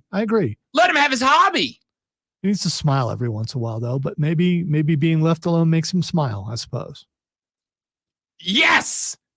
Yeah, Rob Brown's an extrovert. I like going out and being amongst the people, but I'm also going to tell you, there's a lot of days where I go, you know what I want right now? My dog, my cat, my woman, my couch, sports on the TV, leave me the bleep alone. Yeah, the more we talk, the more I realize I'm like a combination of Squidward and Mr. Wilson. Yes! I mean, that's me. Yes! 100%. I get all the fun and all the talking to people out of the way at work. When I go home, leave me alone. Yeah. Pretty much. The Wicked Witch from The Wizard of Oz. This one's one of the oldest arguments, and it is a good one. Let me get this right.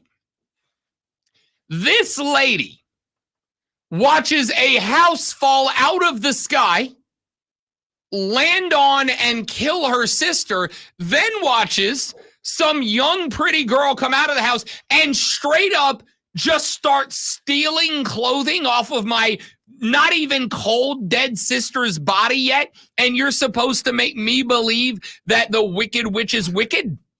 Absolutely not. She did. Dorothy didn't steal the shoes. Glenda put them on her with magic. Who had the shoes on the feet? And by the way, she couldn't take them off.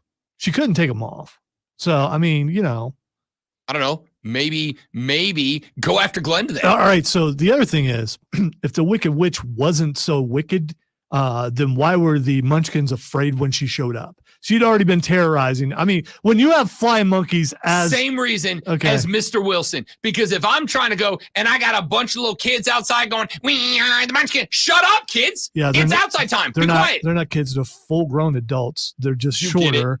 I think out of all these, this one is the most false because she absolutely is evil. No, and not even a little. She's irredeemable. Not even a little bit. She can't even take a bath, dude. I mean, how smelly is she? That doesn't make you evil. It just makes you stink. There's a difference. Although I do know some people who stink for evil. I was going to say some stank that we've smelled in this building. It's definitely evil. I've been to some cons. There's some folks that make me go, oh, you're the reason we get made fun of. I get it now. I got it now. I understand now. All right. There's a few more. There's a few on here. I'm not going to push back. One guy argues that Loki deserves credit for not being the baddest. Guys, you got to think about this. Think about this. Your brother starts a war. You participate. The king kicks you up out of the kingdom. It makes sense that you would go somewhere else and try to establish yourself. He did it in a crap way, but first of all, Joe and Stream, understandable. Wicked is a retcon, and secondly, Loki does redeem himself. It's a different version. Well, both versions redeem themselves. Texture, or excuse me, on the list is, where's the other good ones? Pre-transformation Ebenezer Scrooge. Says he earned his money and people who owed him knew they would have to repay their loans when they signed. Sure, he could have been more generous with his wealth, but when generosity becomes an expectation, it ceases to be generosity, which I think is very fair, TBH. I think it's fair. No, poor Tiny Tim. I mean, is nobody going to beat up on Bob Cratchit for allowing that to be the case? What, for working in that place because he can't get another job? He was a terrible boss. I mean, he's not a good boss. Sid from Toy Story. Guy says, realize now as an adult how weird it is for a child to be demonized for altering his toys. It was creative. Stealing from his sister and messing with fireworks is bad, but I don't think kids modifying toys should be treated as such. Could not agree more. Okay, lighting your G.I. Joes up with an M90 is completely and totally normal. He did not know those toys were alive. All right, that's fine, but some of the other disfigured putting things on different bodies and stuff is a little disturbing.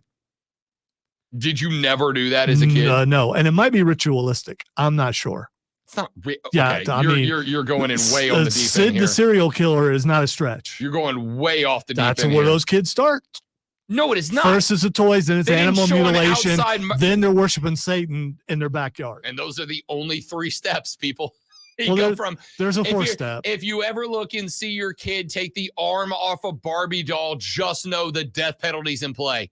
Because those are the 3 steps. It is toys, animals, Satan, murder. You can fix it. It's called an exorcism. Ted was fine. Or excuse me, Sid was fine. He was fine. He was a kid. Ted's the name he uses now. His last name was Bundy. Here's one. Ivan Drago. Ivan Drago was a boxer who was boxing. That was literally his job. He was doing what he was supposed to do. If they're going to keep the match going, he never broke a rule. He never cheated. No low blows, no shots to the back of the head. There was none of that. Ivan Drago was just a boxer and nothing else. Nothing else. Ivan Drago. No, he was built by the Russians, and there were some nefarious things going on. No, there wasn't. Yeah, there was. What was nefarious? I'm not sure about the drug testing. That's all I'm saying. I'm not. I wasn't really big back in that day.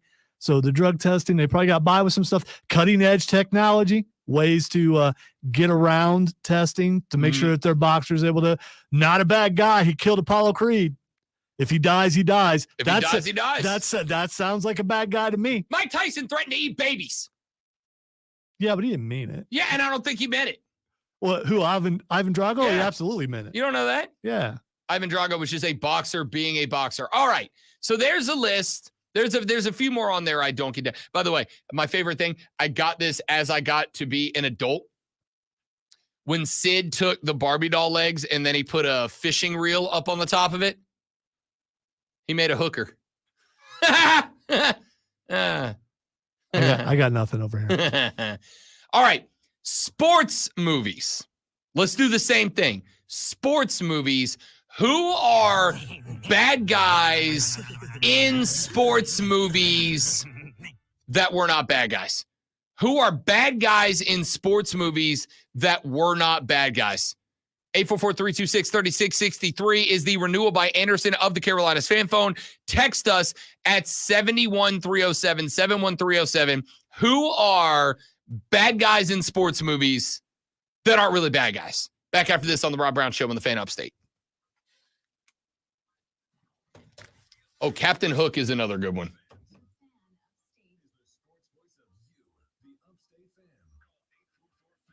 Yeah, this is pretty bad. I mean, in the history of the show, that's what it was. It was a hooker. Equally, we both have said some things that were, but that was not.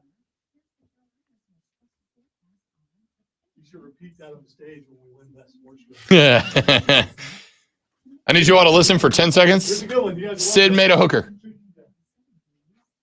All right, give me 30 seconds, guys. Be right back.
Why would that pop into my head? What? It's weird. Dave Crockett. King of the Wild Frontier. Why? Killed him a bear when he was only 3. I have no idea why that would pop in there. That's so odd. Maybe I'm about to stroke out or something. That's not. I mean. Would be lying to say it doesn't concern me for you a little bit.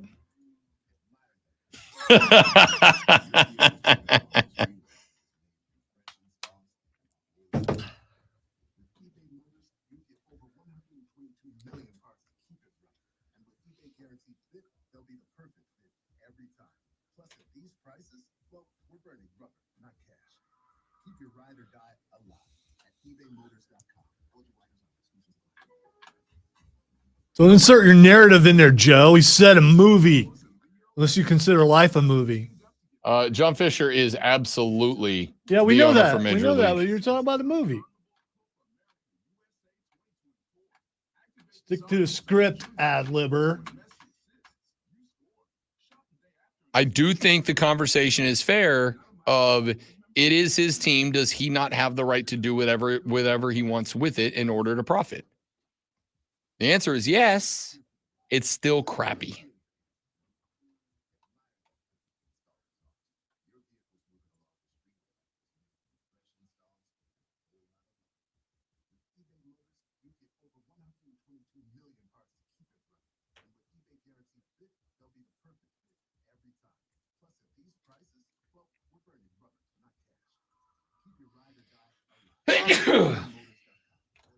What?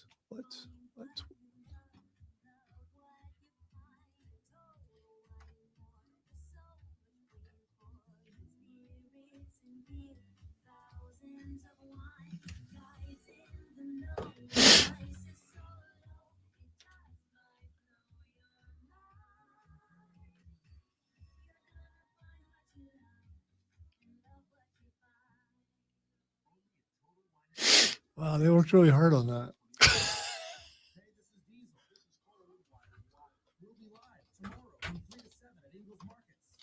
Anderson Road in Piedmont. Stop by and say hi.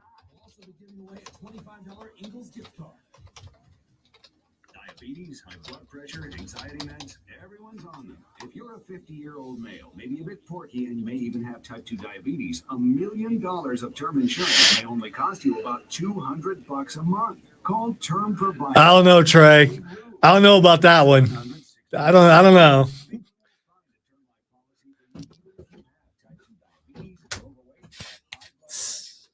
No one makes me bleed my blood. You shut your mouth when you're talking to me, which is one of my favorite quotes.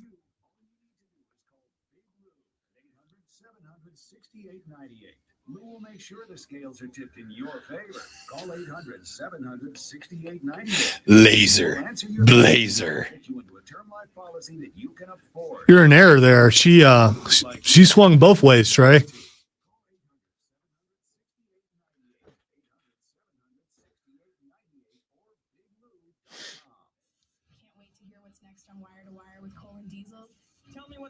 He also got really forward with her on the porch, and she like busted him. So Yep. I mean, you know, Yep. that was at the time his real life wife. I don't think they're together anymore. Marsha.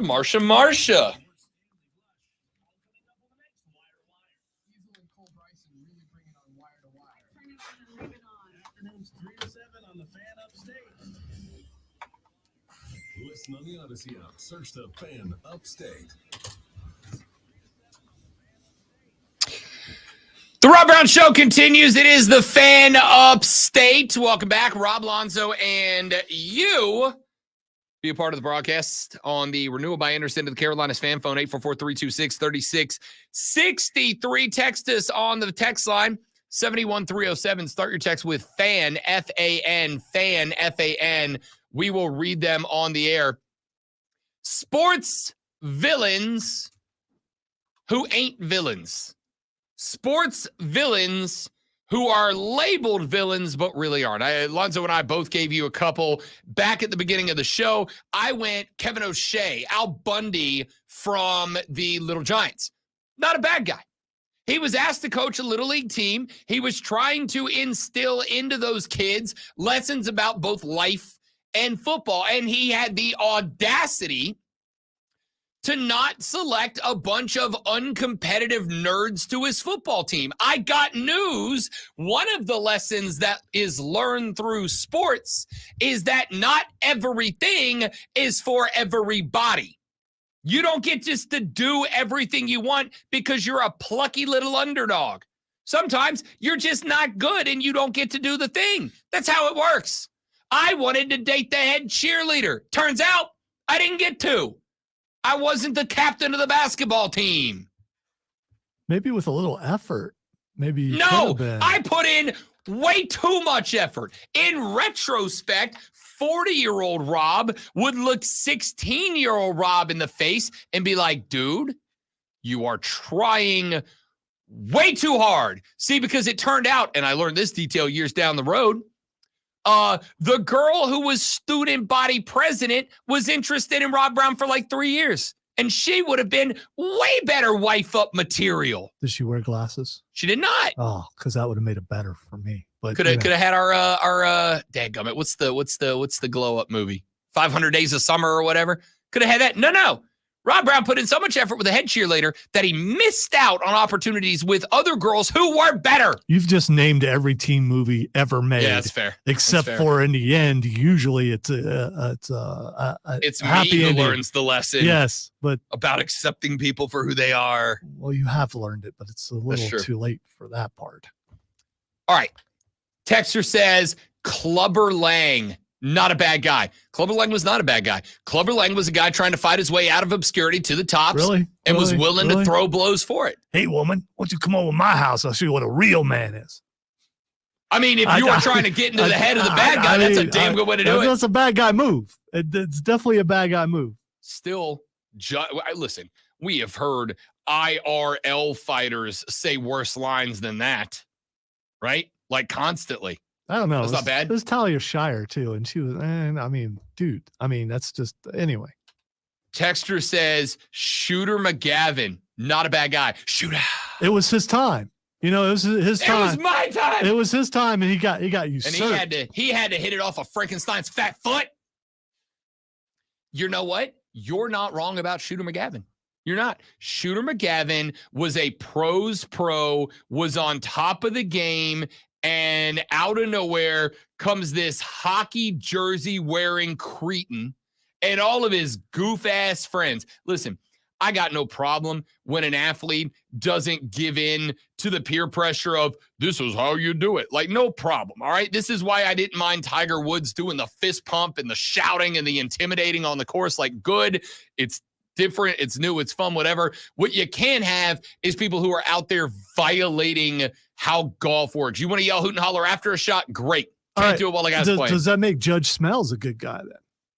From Caddyshack? No, because that dude wasn't going after pro golfers in the name of competition. Well, no, I mean, that guy was making life hell on a bunch of teenagers. Yeah, but that's a part of growing up. And the other, and no, he wasn't. He was not. He was just trying to have his normal day, and then Rodney Dangerfield had to come along and ruin everything. Oh, nice suit. Come with a bowl of soup. Yeah, just because he didn't deny him, and the golf course was hurting for money. They had to allow someone like Rodney Dangerfield on there and all of his antics. Can we also go ahead and just put out there that was a nice boat? And then what did Rodney Dangerfield do? I mean, you know, it was. So then Rodney Dangerfield's the villain. Yeah, but Smells is made to be the bad guy in the Also, movie. more importantly, can we talk about the fact that Lacey Underall might be the greatest movie name? Oh, it was amazing. Lacey Underall is untouchable. It was. Texture says the dog from the Sandlot ended up being a nice dog. Yes, of course. Of course. This is a very good boy. My man was just out there protecting his territory as Darth Vader asked him to. All right? That's a good one. Texter said, Shooter. Oh, I did forget about this detail. He said, Shooter paid a guy to run over somebody else with a car. Definitely a bad guy. Okay, that's fair. I take it back. It's hard to be redeemed from that. Yeah, I take it back. You're right. That's a bad move. Had Shooter just gone out there and complained about the Happy Gilmore fan element on the course, Shooter McGavin could have been a sympathetic character, but you are correct. You are correct. That's fair. That's fair. All right. Let's see. Coach Devine and Rudy is not a villain. He's made out to be some dictator of a coach. He did not promise Rudy anything, but is held to a promise another coach had made, but it made him appear so unreasonable that the entire team basically has a mutiny to allow Rudy to dress. Rudy wasn't entitled to anything, and Devine isn't held to a promise someone else made. A freaking men.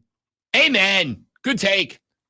Good take and correct. I don't know. Steven says Johnny Lawrence was misguided, not a bad guy from Karate Kid. I don't know. He was being led by the head of Cobra Kai and was, I don't know. And of course, you know, the most controversial part of Karate Kid, the crane kick was illegal. Yeah, well, by the rule of the tournament that they even had the referee say out loud. It wasn't like on a sign in the background. He out loud said, no forward high kicks. You can't do that. And then they just let him win the tournament. No, Daniel-san, you do not get the trophy. You cheated to win. You got to give Cobra Kai this.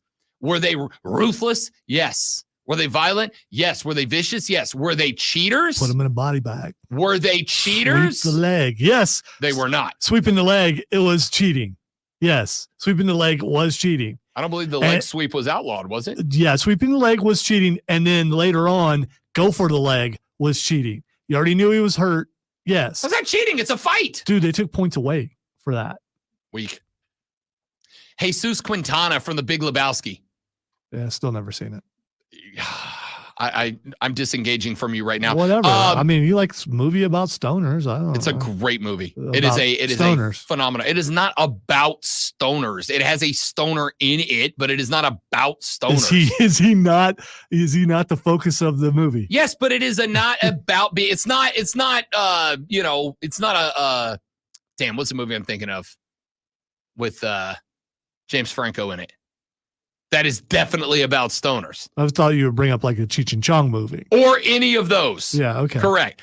Quintana he's the villain in the bowling league, but he's not a bad guy. He's just a damn good and cocky bowler. There's nothing wrong with that. All right? Not a bad guy. Who is not he a bad guy played at by? all. Damn old, what's his name? That's in so many other great movies whose name I'm blanking on right now. Oh, that guy. No. You're going to know it as soon as I say it. You're going to be like, how'd you forget that guy? John Turturro. Oh, okay. Yeah. Yeah. Transformers. Robots. The Batman. Yeah, he's been in a few things I've seen. Correct. All right. Rachel Phelps in Major League, owner. This is interesting because this one translates Pineapple Express. Thank you, Texter. Pineapple Express, a movie about stoners. Great movie too. Hilarious. Rachel Phelps in Major League is just John Fisher, the movie version. John Fisher, the actual owner of the actual A's, who is doing the exact same thing she tried to do. Make the team suck intentionally, blow it up from the inside, and make it easier to move the team elsewhere. The question is that a bad guy move? Because it's her team. She's got the right to do it. She's absolutely allowed to do it. But is she the bad guy? I don't know. I say yes. Because when you intentionally hurt tens of thousands of fans to make a few bucks, yeah, it ethically questionable, if not legally. Anyway, keep them coming. Do you have any more sports movie bad guys? All right, I got one. Who weren't bad guys? Thunderlips and Rocky. The scene where he breaks kayfabe to Rocky after the fight has got to be one of the greatest things that's ever happened. Got to be one of the great. How about somebody on the stream suggested White Goodman from Dodgeball? You know what? That's not a bad play. No, we just talked about it. We talked about it on the stream. Yeah, we did. You're right. You're right. But he was not a good guy. Bud Kilmer, Varsity Blues. John Voight's character in Varsity Blues. Again, hard-nosed football coach. Yeah, but won all the games. Not necessarily a bad guy. I guess he just coached a certain way. He did. Which all my coaches were that guy. So is for some guys, is not for others. All right, give me more. Give me more sports bad guys who ain't really bad guys. When we come back, we will go through the rest of y'all's list as well as actual sports things we haven't gotten to yet. It's all coming up on the Rob Brown Show in the Fan Upstate. Shooter paid a guy to run over another guy. I did forget about that. That's a minor detail.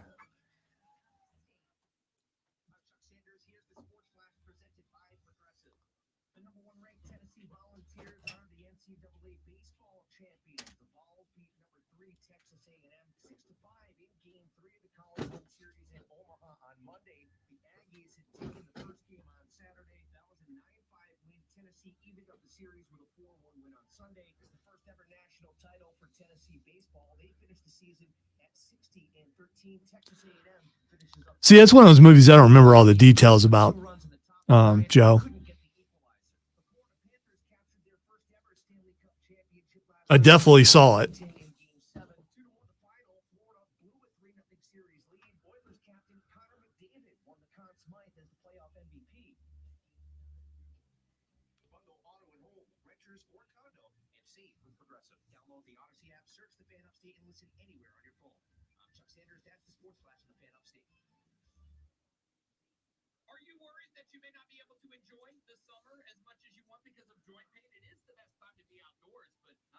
I think a lot of sports movies, though, they're not really bad guys in it. There's just the opposition.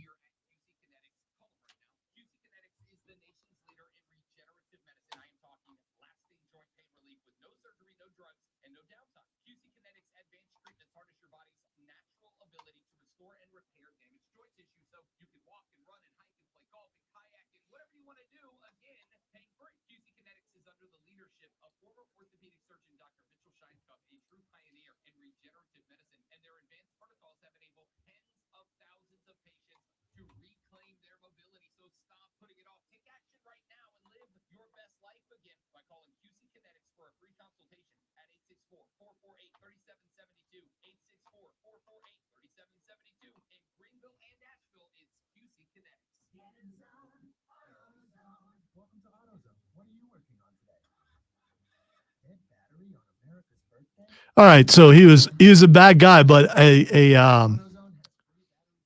very good depiction of what football used to be. I don't know if it's still that way. Might be, though. What was the name of the guy on the other team in Starship Troopers who ended up being one of the pilots and then getting his brain sucked out by the brain? Oh, Starship Troopers. Incredible. A shower scene helped make me a man. Professor Snape. No. I'm going to the grave. Snape was a bad guy. Yeah, okay. but that's not a Redemption sports arc. movie. Unless I'm fine with the unless he was the conversation. Quidditch coach, which he was not. It's not a sports movie. Also, can you think of any other sport where a rule like this golden snitch would work? Like you can just do a thing unrelated to the game that ends the game. Like imagine an NBA game, but like if they released a wasp in the arena and a player was able to catch it, you automatically win the basketball game. See, my first thought was, one person gets an egg on the other side of a football play, and if they can make it all the way to the end zone without the egg busting.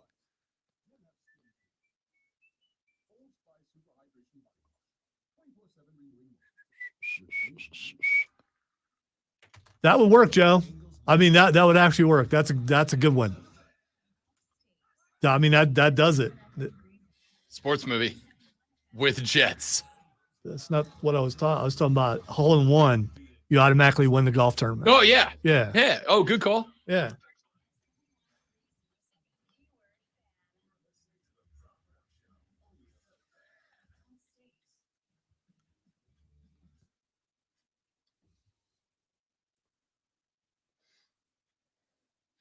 Somebody just sent me a video.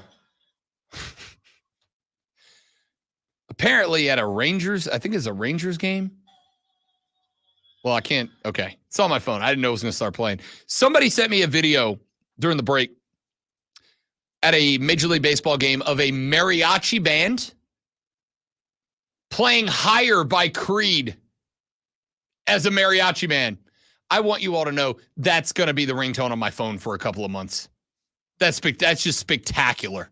That's the height of human achievement, in my opinion. How are you going to be like a week or two before that concert? I mean, obnoxious. Yeah. I'm saying that like it's that far away, which is not. Obnoxious.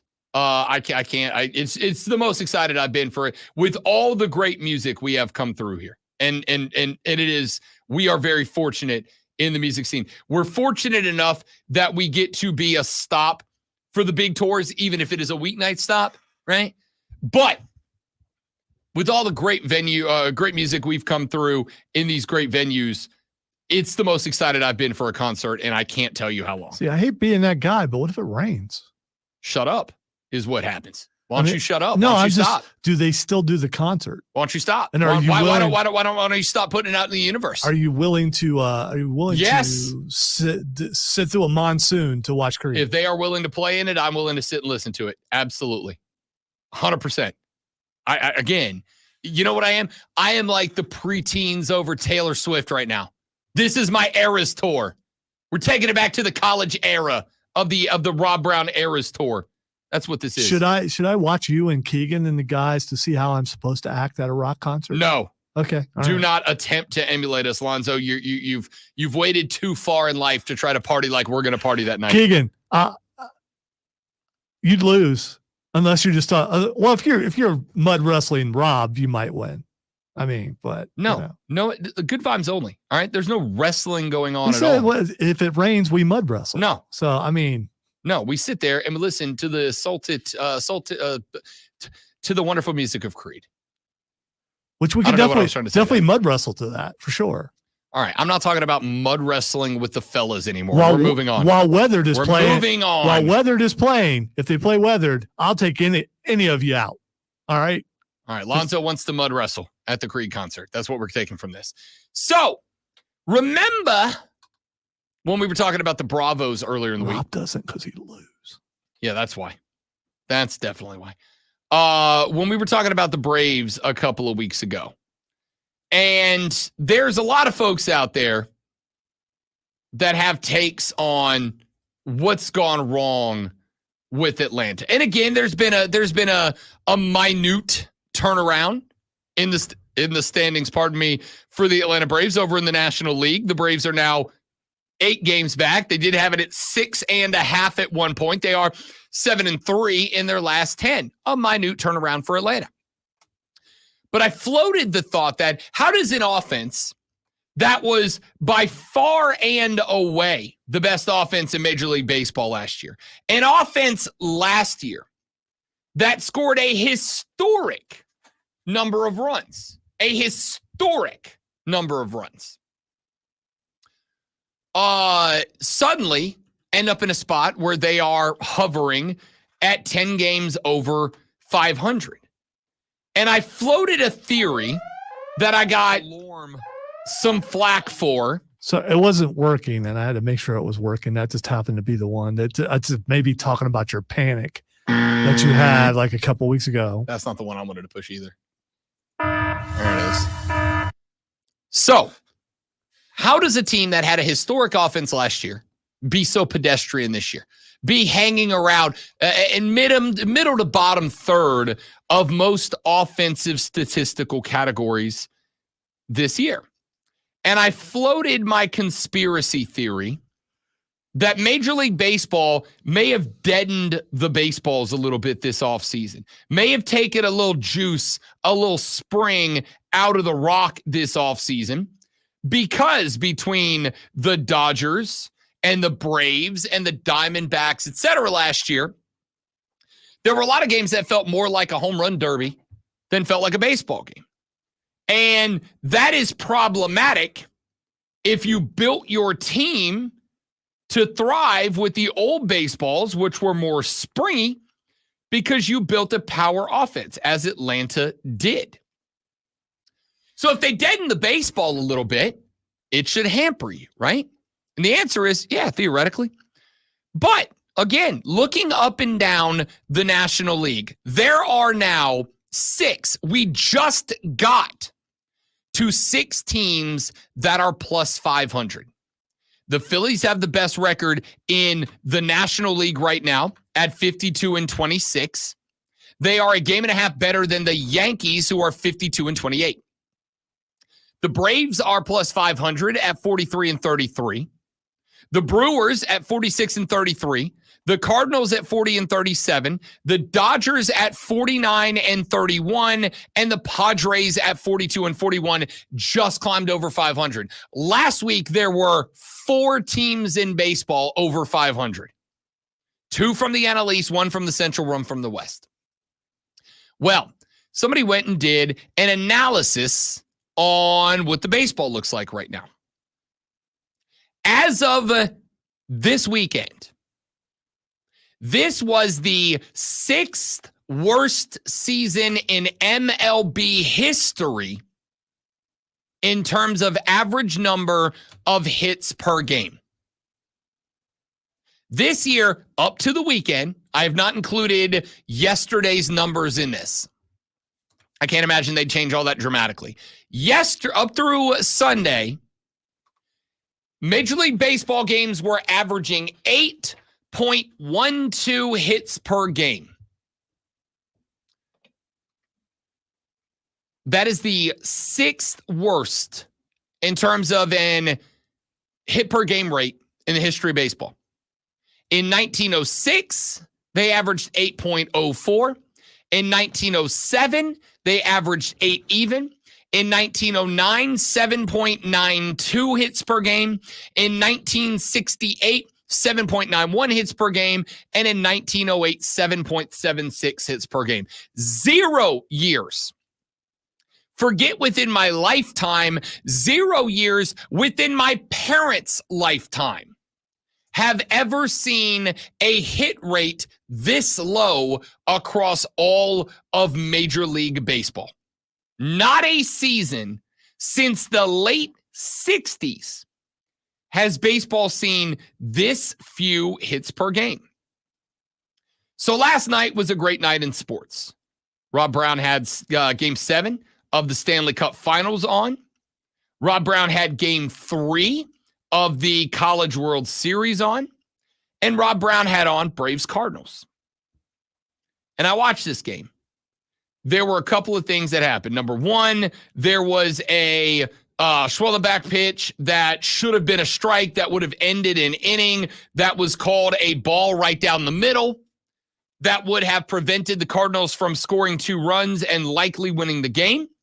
Number 2, For about the 6th game this year, I watched 2 off the top of my head that I can remember. There may have been more. Long shots from the Bravos that got caught on the warning track. Shots that it felt like Matty Olson, with the exact same swing and the exact same mechanics last year, was sending 3, 4, 5 rows deep at whatever stadium he was playing at. Last night, same swing, same mechanics, but the ball's dying at the warning track. So the fact that we have the lowest hits per game rate since the 1960s, and 1968 was the lowest rate since 1909, I'm pretty confident saying that what I floated initially as a conspiracy theory, I now actually think is true. I now actually think it's true. Now, pitching is getting better. Pitching is more diverse. It is more advanced than ever before. There is a science behind throwing the baseball that has never existed before. But while we are in what may be considered the new golden era of pitching, and I think that that's fair to say, did pitching improve that dramatically from last year to this year? Did pitching suddenly get to a next level between last year and next year? Or, as Zach just pointed out on the stream, did Ozzy's fly out at the wall, in which he got, if you know ball, every damn bit of the barrel on the ball, and it just died at the track? I got to tell you, I floated it as a conspiracy theory, and now I think I'm actually a damn genius.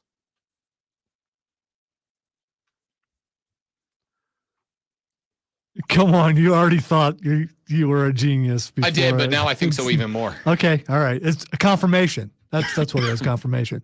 All right, time to ask Rob what is going on by asking him what the X is going on. The first thing that's Xing is Pat McAfee.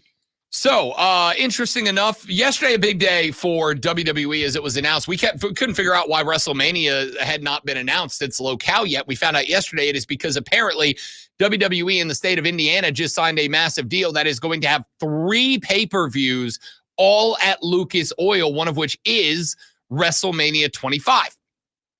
Well, last night, Raw was in Indy, as you would think, the day after the day they make that announcement. And you would also think that Indianapolis Colts legend Pat McAfee and current WWE ring announcer / play-by-play guy would be there. McAfee was not there last night. Especially after Triple H was on his show, Michael Cole was on his show. A lot of speculation as to why, but apparently it was a family emergency. Yeah, and you hate to hear it. Hope it wasn't anything crazy serious. Family first. It's just wrestling. There'll be plenty more shows in Indy, especially now that WrestleMania. Actually, not just any 3 pay-per-views, but like 3 of the 4. 3 of the big 4. WrestleMania, Royal Rumble, and SummerSlam all headed to Indy. So a little bit surprising. And of course, based on the fact that they did a little Wyatt 6 tease on the McAfee show earlier this week, I kind of wondered if it was going to, it may still be wrapped into a storyline. Well, they'll use that. I mean, especially because they kept asking during the broadcast, where is Pat McAfee? We don't know where he is. And then Wyatt 6 showed up. I mean, of course you play it into a storyline, but it's also the fact that all the rewrites that they've had to deal with through the McMahon, the last 10 years probably made them a little more ready for something like this. But Michael Cole was out there for the majority of the show by himself. Yep. Started with The Miz, and then friend of the show and absolute wrestling icon, R-Truth. What's up, man? Just, once again fell under the spell of Liv Morgan and agreed to a title match. Now, I'll be real. I watched after the Stanley Cup, I watched up to the Bo Dallas Uncle Howdy promo, and then I bailed out and went to bed, so I don't know what happened at the end. By the way, that's the best thing Bo Dallas has ever done. It was pretty good. It really was. All right, I'm iffy on this angle. I'm a little worried about how they're going to tiptoe the line between mass murderers and supernatural weirdos. Did nobody die? Good luck, Chad, getting the dub last night. As Triple H said on the Pat McAfee show, he's like, yeah, there's some people out there saying it was a gunshot wound and everything. He's like, just hold up, people. It's wrestling. It's wrestling. It's wrestling. I mean, come on. It's wrestling. And of course, as we try to tell you all the time, professional wrestling is cool. Which I lost that clip. Where'd my clip go? Oh no. Whoa. You lost the clip. Whoa. You little weirdo. Seriously, though, where'd my clip go? I don't know. You've got a lot over there. Professional There it is. wrestling is cool. I changed color. I had all my wrestling smack talk clips are red, but that one's blue. See, I moved all my wrestling clips to the right. So one row all the way, a column is nothing but wrestling clips. So there you go. All right. The last thing, Liv Morgan was trending, but you already took care of that. And the last thing is Taco Tuesday. Let's all celebrate. Can't go wrong. Can't go wrong with a little Taco Tuesday. I actually was just doing that as a reminder. Because we're going to eat tacos. We are. Yeah. Hey, ladies and gentlemen, I just want you all to look whatever is bothering you today in the face, whatever issue you got with the boss or the whatever your issue is. I want you to look them in the face, and I want you to adopt the JJ Redick mentality. I don't give a. And have yourselves a lovely rest of your Tuesday. Don't do that. Hayden Ass Mario joins us tomorrow, as well as some other fun and shenanigans when we return on the Rob Brown Show when the fan upstate later. Yeah. Hey, boss, Rob Brown told me I could do this.